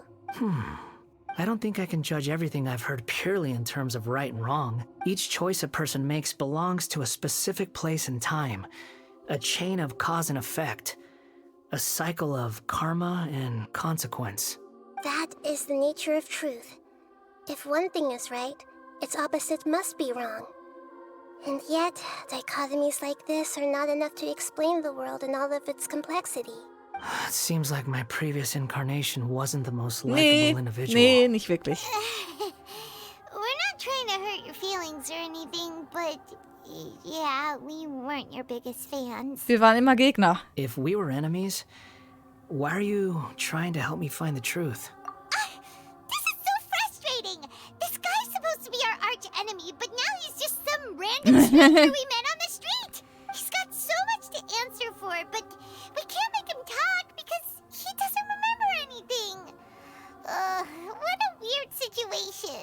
Lesser Lord Kusanali, as the god of wisdom, I trust that everything you told me must be true. Yes, it's all true. I can even show you the memories themselves, if you're willing. Please, I want to see them for myself. I want to experience my own transgressions. Even though it will cause your present self great mental anguish? I'm just a puppet. With no heart and no name. Da wäre ich There's vorsichtig. nothing in this world for me to cling to fill the void within me. Except maybe these sins that can never be undone. Very well. As you wish. Wait, shouldn't we go with him? This one's kind of on us for bringing him here. Don't worry. Whatever danger I might face, it's my burden to bear. Traveler, could I ask you to supervise him on my behalf? Sicher. Oh, good point. Given your, unique situation, we'd better keep an eye on you. Das hatten wir schon mal. Understood. Thank you. Now, prepare yourselves, everyone. Das hatten wir doch alles schon mal. So. Treibende Erinnerungen.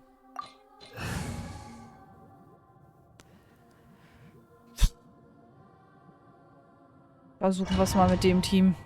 Ich habe keine Ahnung, was mich erwartet, aber... Aha. This looks like Inazuma. Right now, you're in a dream I created using information extracted from your memories. These memories will show you the raw truth. But be aware that enemies may react just like in the real world. Please be careful. Sounds like an immersive experience. It's a good thing we came along. You don't need to do this for me. I don't deserve your protection. We never give up halfway. Well, we had to once, but that was your duty. Man könnte sagen, wir schließen unsere angefangene Betreuungsaufgabe ab. All right. Thanks. Wanderer, this is the Shake Pavilion. In your Balladeer incarnation, this is where the Electro Archon placed you after your creation. Is that because this is kind of like his birthplace? You could say that, in a sense. You'll see why shortly. I hear footsteps. This place is huge. I can't believe the landslide didn't fill it in. I wonder who built it. The Crystal Marrow Miners? No, there's no way. Look at this exquisite construction work, and so well preserved, too. No mining crew would be capable of this. There's someone passed out on the ground. Who are you? You're awake. What happened? How'd you get stuck here? Are you injured? Not a scratch. And these fine clothes. Who are you? This man is Katsuragi, deputy to Torichiyo's adopted son, Mikoshi Nagamasa. He found the Balladeer in Shake Pavilion and took him back to Tatarasuna. And the rest is history. In the original version of events, Katsuragi was ultimately killed by Nagamasa. Let me get you out of here. Our people are nearby. Hang in there. During the Tatarasuna incident, Niwa was murdered by the doctor disguised as a mechanic. The Balladeer, then known as the Kabukimono, disappeared not long after. As the second in command at Tatarasuna, responsibility for what had happened fell to Mikoshi Nagamasa. But Katsuragi had sworn lifelong loyalty to Nagamasa after the latter had once saved his life. At Katsuragi's insistence, Nagamasa killed him to put an end to the Tatarasuna incident. Katsuragi seems like he was a good guy. He looks like a warrior, but he has a kind face. Why couldn't he live a long and happy life?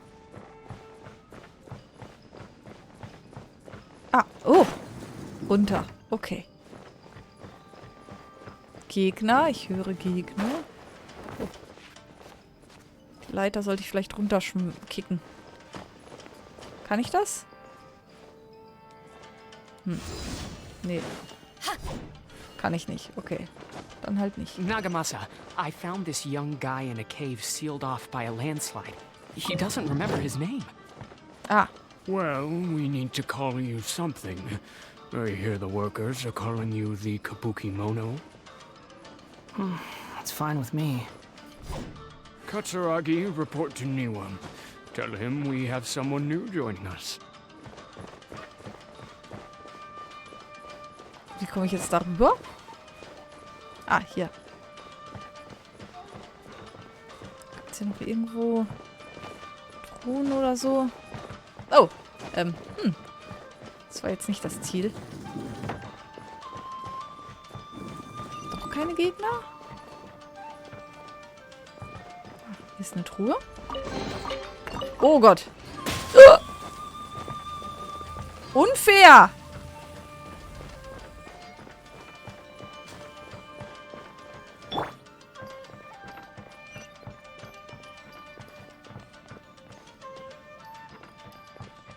Oh!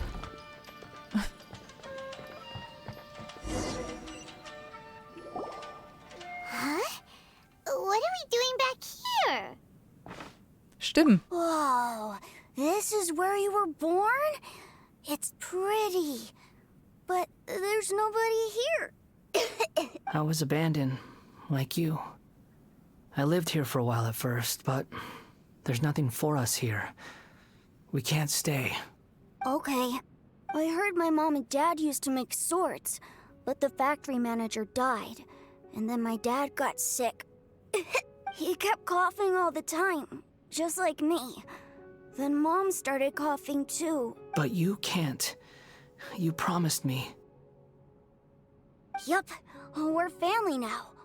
We're gonna be together forever and ever. This child didn't have a name. Or rather, the balladeer didn't know what to call him. His father died before he could name him. After his mother died, the child stayed in their straw hut alone. After leaving Tatarasuna, the balladeer ran into this child who didn't have a name, just like him. They made a promise to live together. What happened to the child then? He died from his illness while he was still very young. The balladeer came home one day and found that he had stopped breathing. Hey! What's wrong? Say something! You promised me we could be family! You're no different from Niwa and all the others. You betrayed me too.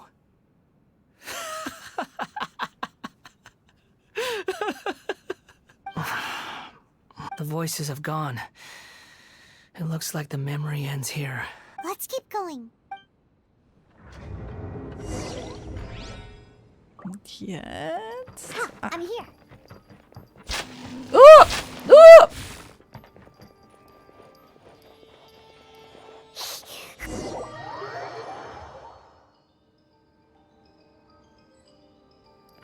You do realize you're blocking my path. I come not to obstruct you. I've been waiting. What you are truly is a weapon.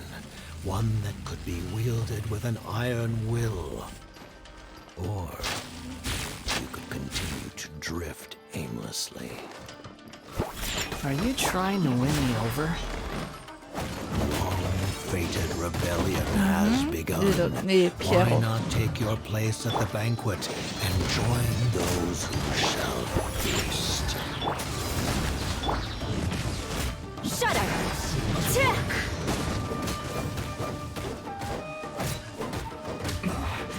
This isn't what Eye for an eye! Ah! Wegteleportiert. Zack. Can't handle your drinks.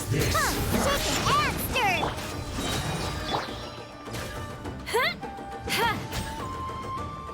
Crush! Vengeance will be mine! Rack and ruin! Yeah!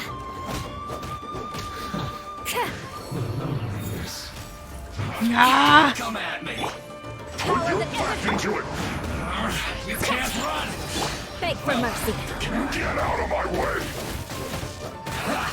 That all you got? To fulfill my duty. Joy! Shut up! Only just begun! It isn't time for a fight through you!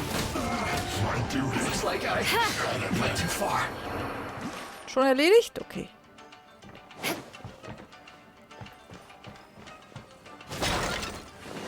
Ist hier noch was versteckt? Nee, sieht nicht so aus. Gott, oh Gott. Das sieht... Oh, plumps. This place is dark. Paimon knows this place. It's the delusion factory in Inazuma. In the original version of events, the traveler once encountered the balladeer here. Such a creepy atmosphere. And so familiar. Ich kann mich an diesen Ort erinnern. Er ist unangenehm. Hey, look over there. Well, well, my fair lady. Is this rundown factory and these incompetent fools all for me? Wow. You shouldn't have. Huh. What do you have to gain from belittling your subordinates? You might not want to admit it, but you are a part of this plan. Perhaps you find fighting in the abyss to be a more meaningful use of your time? Oh, but of course, even this pales in comparison to being experimented on by the doctor. What a sharp tongue you have. Funny how negotiating never seems to be your strong suit. For the task ahead, I suggest you keep your true feelings to yourself. Save your breath. I know what I have to do. I'm sure you think so, but I still think you need to hear it. Don't start thinking you're invincible, and don't let your emotions get in the way. Surely you're not worried about me. I just can't have you getting in my way. You and Child never fail to find ways to complicate things. I'm merely lighting a little fire in this chaotic nation. But you, being tossed out like trash, must make you want to destroy it completely. Do you remember the last time you were here? That was a lot of swordsmiths you killed. I'm sure the descendants of the Raiden Gokaden are still suffering the consequences now. Look at you. Oh, don't get so sentimental. Now, give that poor little tongue of yours a rest and stop pretending like you're above everyone else. Bye then. See you at the victory feast. Poor little tongue? She's playing with fire talking to me like that. Forget it. Someone might find me here any minute now. I should prepare to give them a warm welcome. The plot does not end here. There is more of this story to come. Wanderer, are you able to continue? Yes. Please don't worry about me. Why are you staring at me in silence? Can't you think of a nicer way to express yourself? I'm under no obligation to be nice to you. Besides, I thought nothing mattered to you except results and your own interests. Isn't that right, witch? Muddle-headed puppet. Ach Mann, wieso teleportieren die sich immer weg? Take more abuse than other humans. Do you really count that as an asset? You're about as much fun to be around as a raging inferno. But before we murder each other, it'd be best if we finish our duties. Think you can bully me? Over here! The more, the merrier. Blink! Beg for mercy. Hey! Let me amuse myself a little. Over here! Prepare yourself. Shake and stir. Everybody stand to ashes! Look at you, Boozhound. The more, the merrier. Yeah! You can't run from death. Geht doch.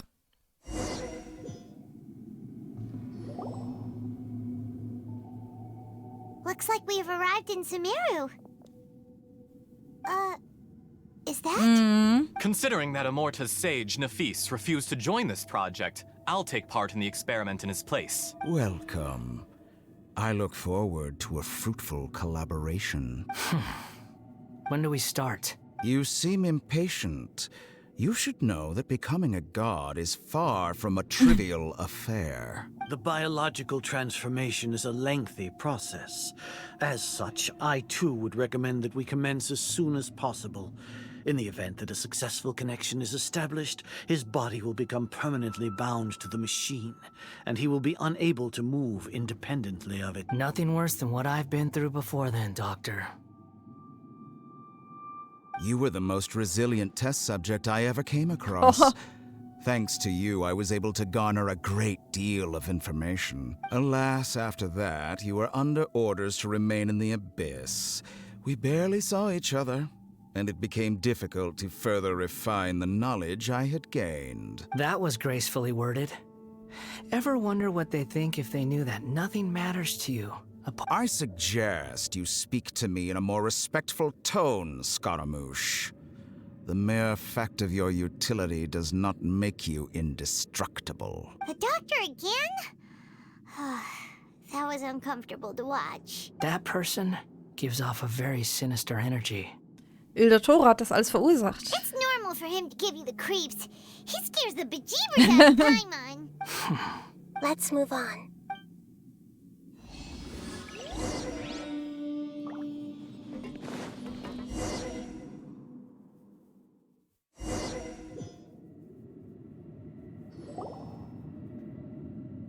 You're a god. Do you think I'm evil? If you accept that he is you, just as you are you, then yes, you are evil. In your eyes, are there any differences between humans and puppets? Do you think there are any differences between your present self and your previous and future incarnations? If not, then what are the differences between humans and puppets? Whoever has tasted the joys and sorrows of life in the human realm is human. Whoever has loved and lost, cried with grief, howled with rage at the tragedy of death that eclipses the miracle of life, they are human too.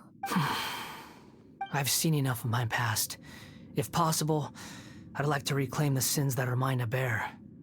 No matter the consequences, I won't run from blame or punishment.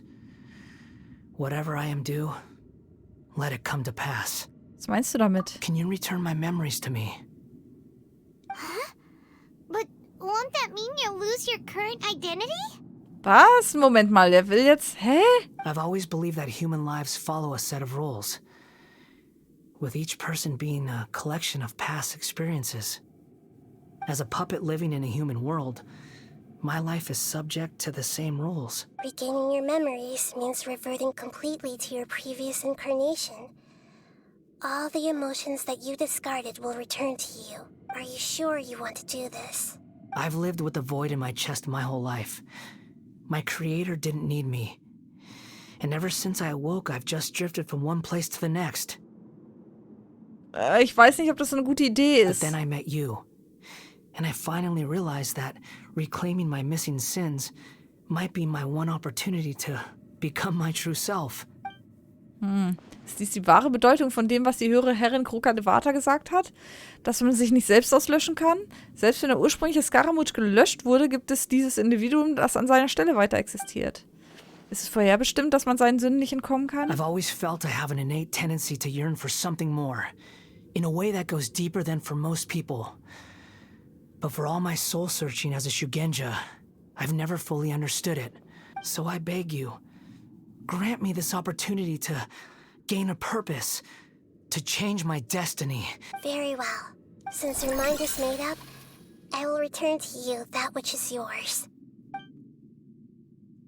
Na. You have made your decision. Now, take this.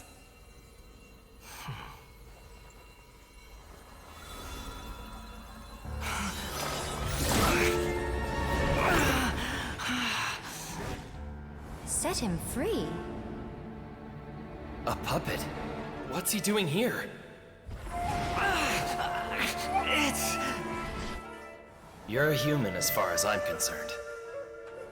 Everyone's here. Wonderful. What a fine blade. Nagamasa will be thrilled. This is my...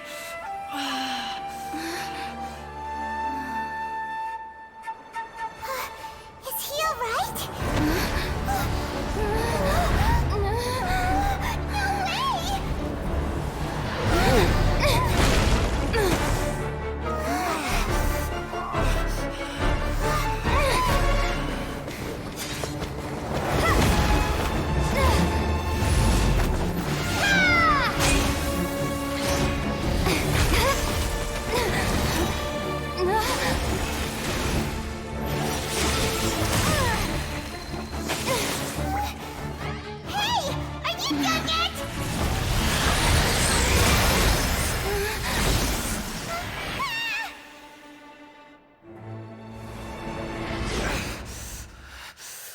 worthless dross will be purged. That's why this won't be the end.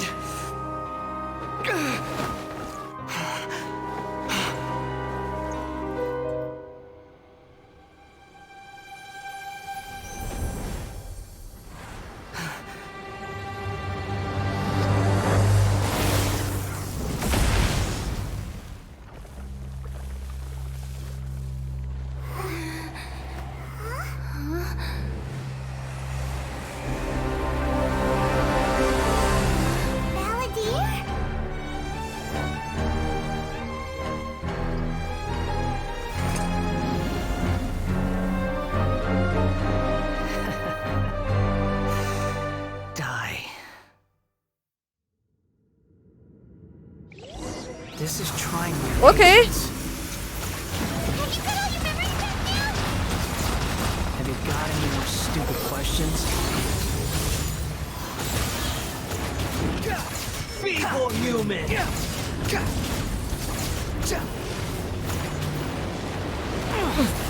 Kann ich dem ausweichen hier? Au! Squall and Fury. Ich frage, ob ich hier überhaupt sterben kann.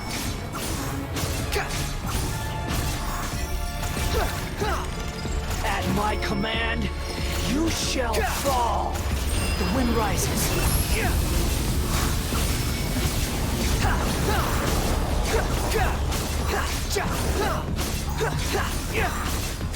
Insignificant past. Ich hau jetzt einfach irgendwie drauf. Aua! Squall and Fury.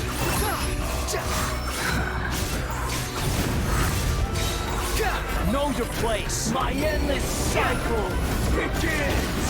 I'm used to this. Aua, aua, aua, aua. Okay, ich werde einfach wieder belebt. Warum gibt ihr mir dann überhaupt einen Lebensbalken?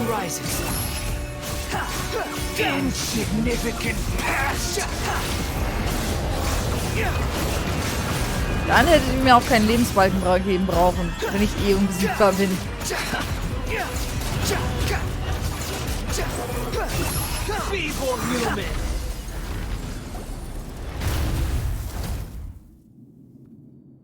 Imbecile!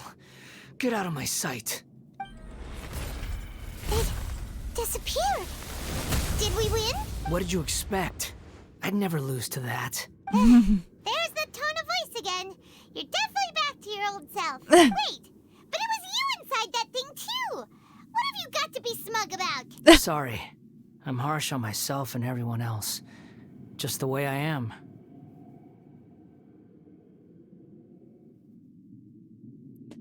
Ja, da deine Erinnerungen wiederhergestellt sind, wird sich die Vergangenheit einholen. You sound like you're concerned about me. But don't worry. Thanks to you, even if I didn't change a thing, at least I now know the truth. The memory recovery seems to have been a success. This dream has served its purpose. Come on. Let's continue this outside. Mhm. Keine Truhe dafür? Ja gut, das wäre jetzt auch ein bisschen einfach gewesen.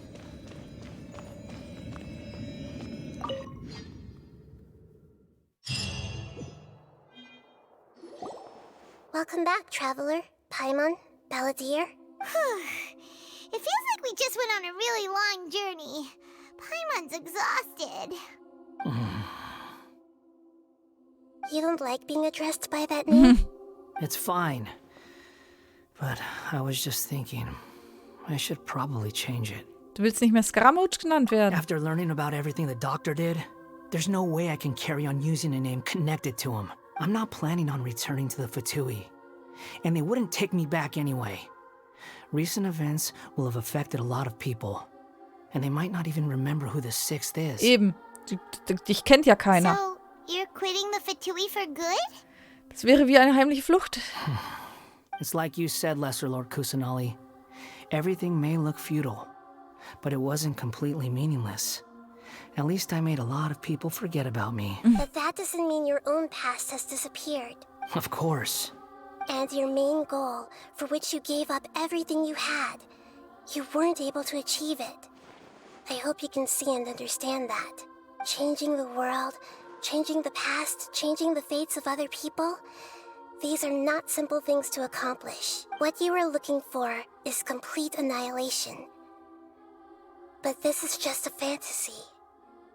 Even if the balladeer is removed from existence, the world will not heed your will. Indeed. How ridiculous. Do you regret doing all that when you've gotten so little in return? Even if I'm completely worthless, there's nothing in the world worth regretting. Lesser Lord Kusanali, you purposely left that information in Irminsul, didn't you? Yes. And I took pains to make sure that you'd acquire that information naturally. Why would you go to such lengths? You trying to win me over too? In all honesty, your past experiences have made you a useful asset to Sumeru and to me. Winning you over was indeed a part of my plan. But before that, I wanted to tell you the truth about your past.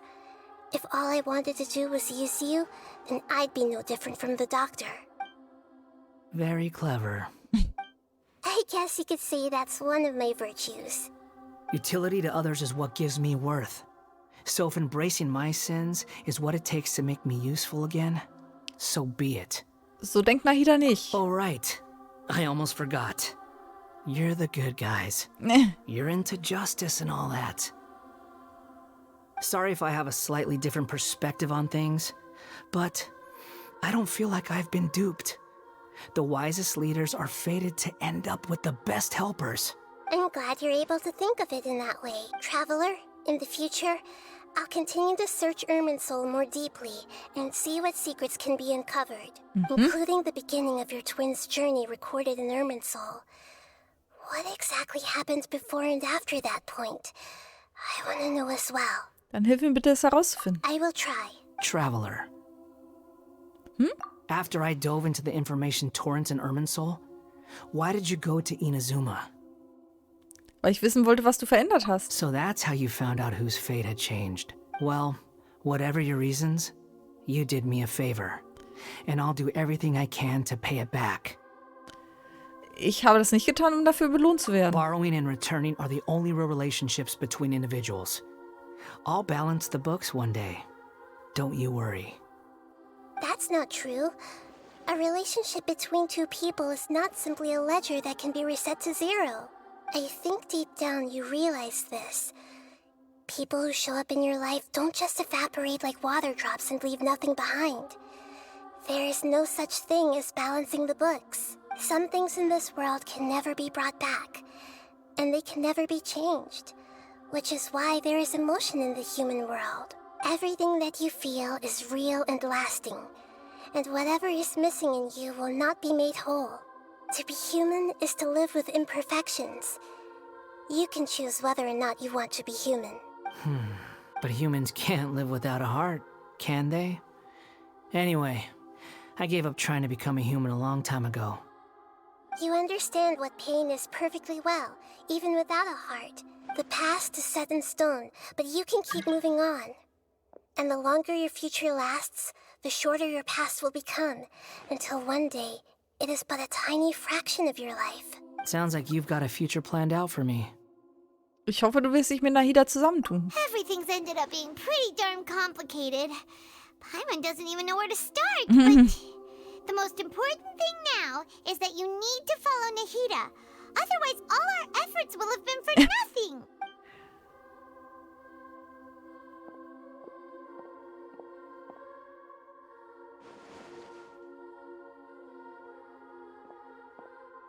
Nicht so bockig, Junge.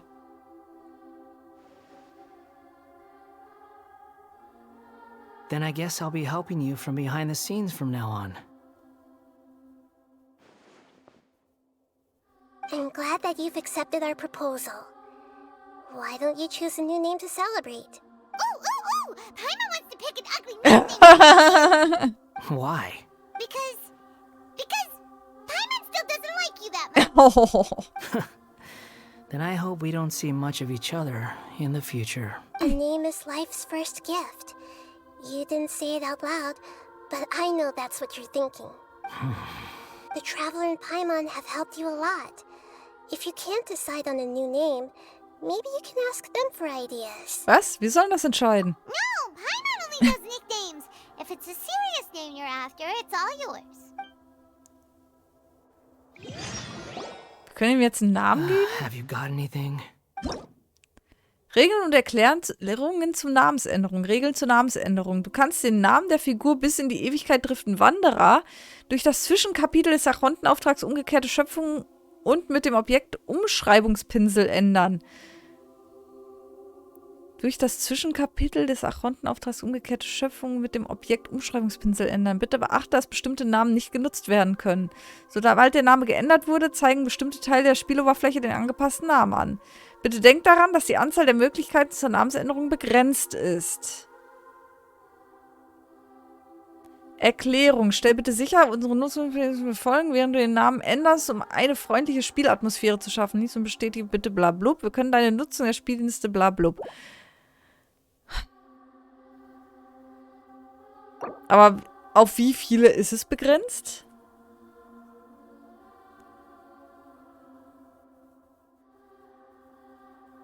Ach, jetzt soll ich mir hier spontan noch einen Namen ausdenken. Keine Ahnung. Ich lasse es jetzt erstmal bei Wanderer. Was soll ich ihnen denn für einen Namen geben? Heinz Erhardt oder was? Lassen wir es erstmal. Sure?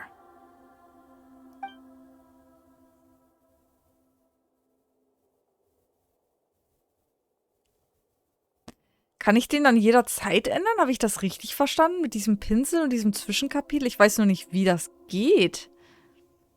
Ich guck mal eben. Genshin, Wanderer, Namen ändern. So, nennen Sie den Wanderer um.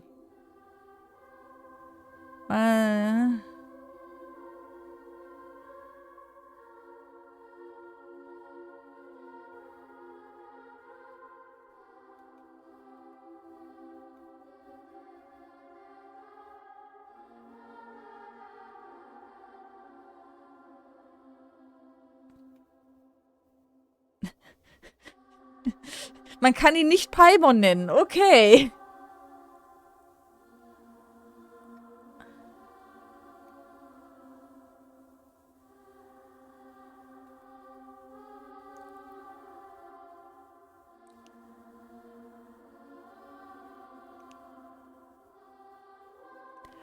Ah, okay. Man kriegt dann den Pinsel.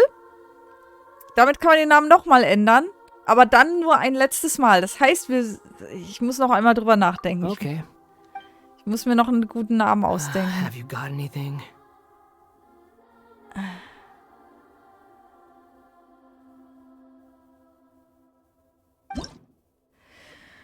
Ach man, solche Aufgaben so spät in der Nacht.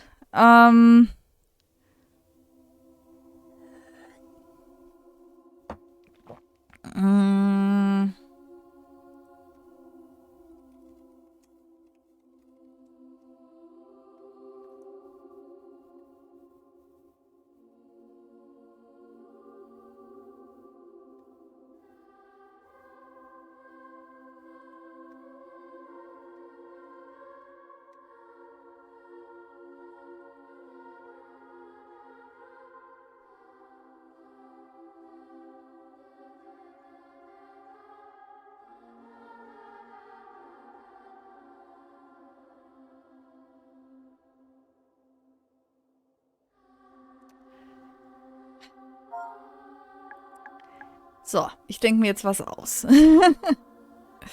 Ich hoffe, ich mache es jetzt nicht falsch.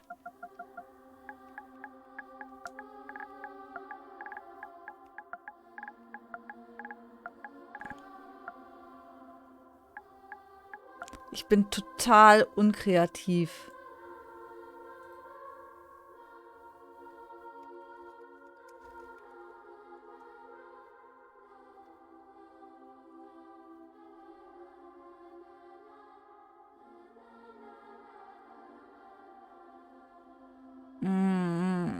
Ich habe das alles mal gelernt.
Nehmen wir das.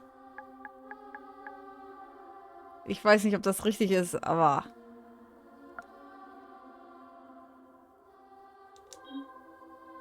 Ich darf kein Leerzeichen drin haben. Ja, dann nett.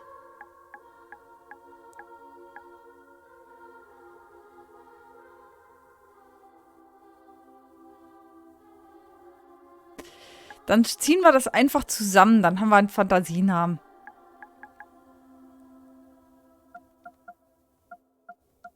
So.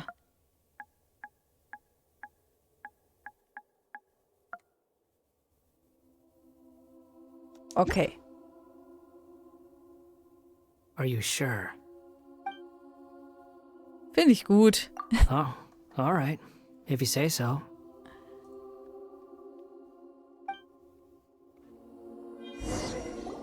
There. Now you have a name of your own. What about a nickname? Are you done yet? Okay, Paimon geht's wie mir. Alles gut. Take your time. I don't need to see you again until you've thought of one. Was hast du vor? Everyone who manipulated me and made me suffer will have to pay the price. You mean the Fatui? The doctor. Now that your stance has changed, I believe your future path will change accordingly. But it won't be immediate. You still need some time to compose yourself. One more thing. There are still some descendants of the Raiden Gokuden living in Inazuma. Some of them know. Well, they ought to know about the connection between Raiden Gokuden and myself. I don't plan to leave Sumeru for the time being. If you see them in Inazuma, please tell them that I was the one responsible for the Raiden Gokuden's downfall. Willst du das wirklich? Even though the events have been erased from the world, they still deserve to know the truth. Ja, wie soll ich denn das erklären? I see. Entschuldigung, ich habe eine Zeitreise mitgemacht. It's fine. Let them stab their blades into my chest if they so desire. Maybe that's how it always should have been. What's that look for? Don't make that face. I know what I'm doing. That day will come. All right. We're done here. Goodbye, wise deity. And you too. He's gone. What he went through today would have been like living an entire lifetime in an instant. He'll need some time to calm down. Yeah, true. But even so, after everything that's happened, he doesn't seem quite as fierce anymore. Jedenfalls ist es jetzt vorbei. So we can finally go eat? Paimon is starving. Thank you both. I hope you will find somewhere nice to go and relax for a while.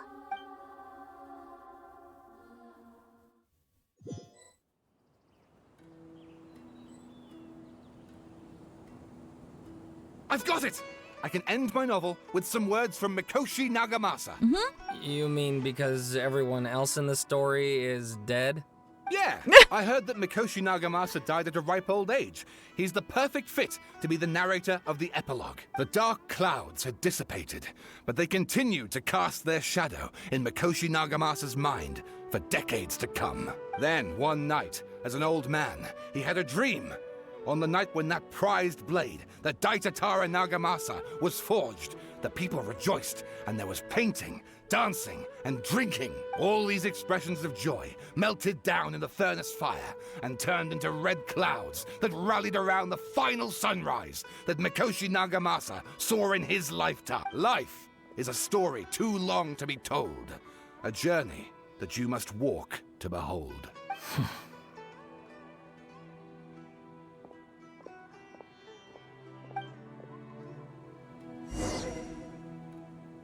Ich gehe zum Ruheplatz zurück. Aha. Und dann?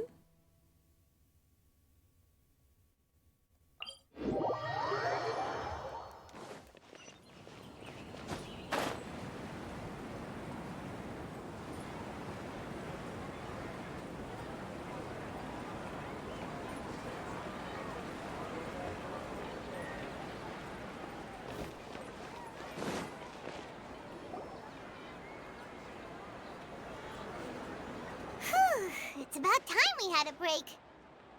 As soon as you stop, all the tiredness and hunger comes rushing back. Paimon, ruh dich ordentlich aus. Wow, Look at the vase. Was ist? Someone break it while they were cleaning the room or something? But Paimon doesn't remember there being a cleaner. Das warst du doch. In jener Nacht war Paimon wegen der Sache mit Scaramouche verängstigt und ist aus Versehen an den Tisch gestoßen und hat die Flasche zerbrochen. Aber gleich danach hat Scaramouche seine eigene Existenz ausgelöscht. Hat er die Welt nicht schon verändert? Warum ist die Flasche dann immer noch zerbrochen? You sound lost and confused. Oh, wer ist da? I know why you are troubled. Any who knew of this would find their mind overwhelmed. Huh? Is there someone here talking to us? Unfortunately, the fate of Tevat cannot easily be changed. Perhaps a god may have a slim chance. But for anyone else, who can say? When a small animal runs into a tree trunk, though the tree may sway, it is not displaced, like a vase that falls to the ground. Whether it is broken by a cat or by a bird, the result is still a broken vase. Who are you? How do you know about all this? History does not change easily, but human hearts can. Believe your own eyes. Only that which you see is true. What is unseen is but an illusion.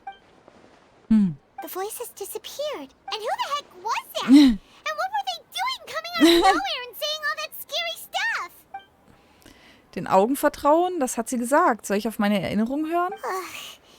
Anyway, that face is still lying there broken on the ground. Should Paimon go get someone to clean it up? It feels wrong just leaving it there. Just a moment. Paimon will be right back.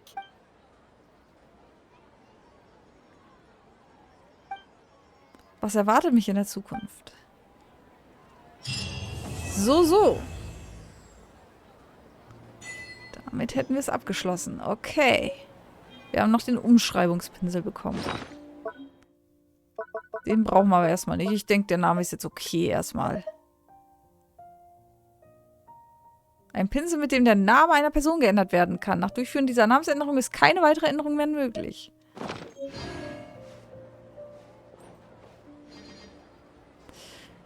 So, wie viel Urgestein haben wir? 1134. Wir bräuchten... Lass mich rechnen. 800 plus 320.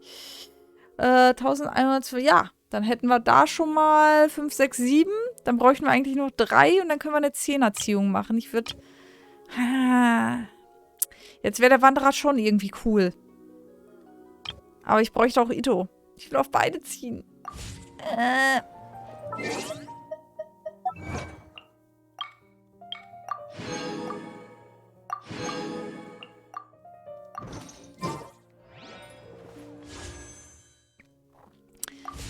So, 7 habe ich gesagt, dann brauche ich noch 3 Gebete.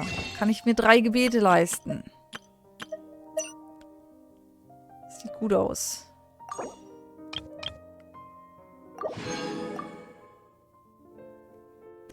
Ich könnte auch einfach alle jetzt kaufen, die mir zur Verfügung stehen. So. Und ein bisschen Urgestein aufbewahren. Ich glaube, das macht jetzt keinen großen Unterschied. So. 10 Ziehungen auf Ito. Sowieso kaum noch einer da, aber wir drücken uns mal alle hier die Daumen, dass es klappt mit Ito. Oder vielleicht Goro. Goro würde ich auch noch nehmen. Die anderen, ja, ist okay. Aber level ich gerade nicht. 3, 2, 1 und los. Aha. Ito oder was anderes? Yanfei, okay. Ein Ito. Perfekt.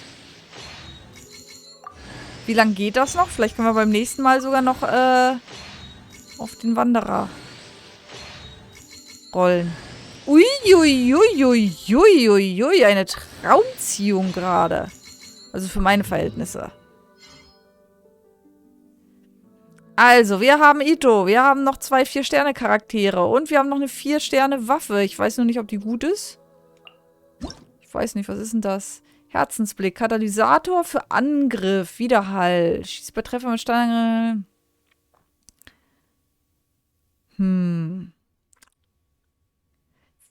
Ich habe nicht so viele Katalysator-Nutzer. Beziehungsweise, ja doch, habe ich schon. Ich muss mal gucken, ob das vielleicht zu jemandem passt.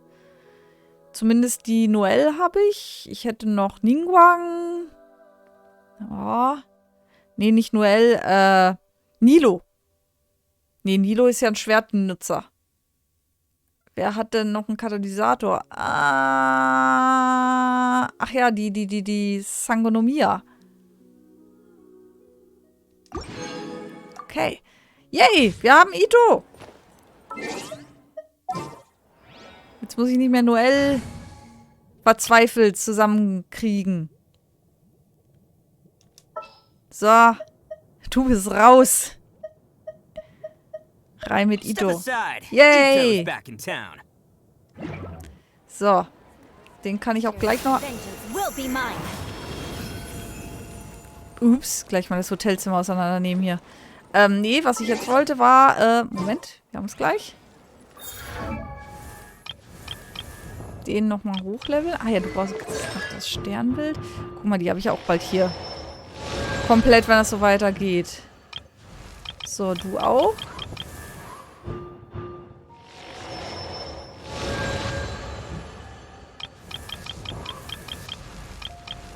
So, und dich können wir nochmal hochstufen schon mal. Ja, alles gut, Junge.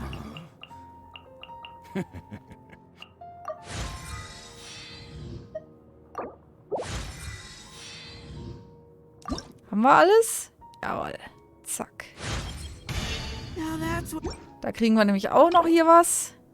Zack. Und dann können wir nochmal auf das ziehen. Da sollte jetzt aber eigentlich nichts Großes mehr kommen.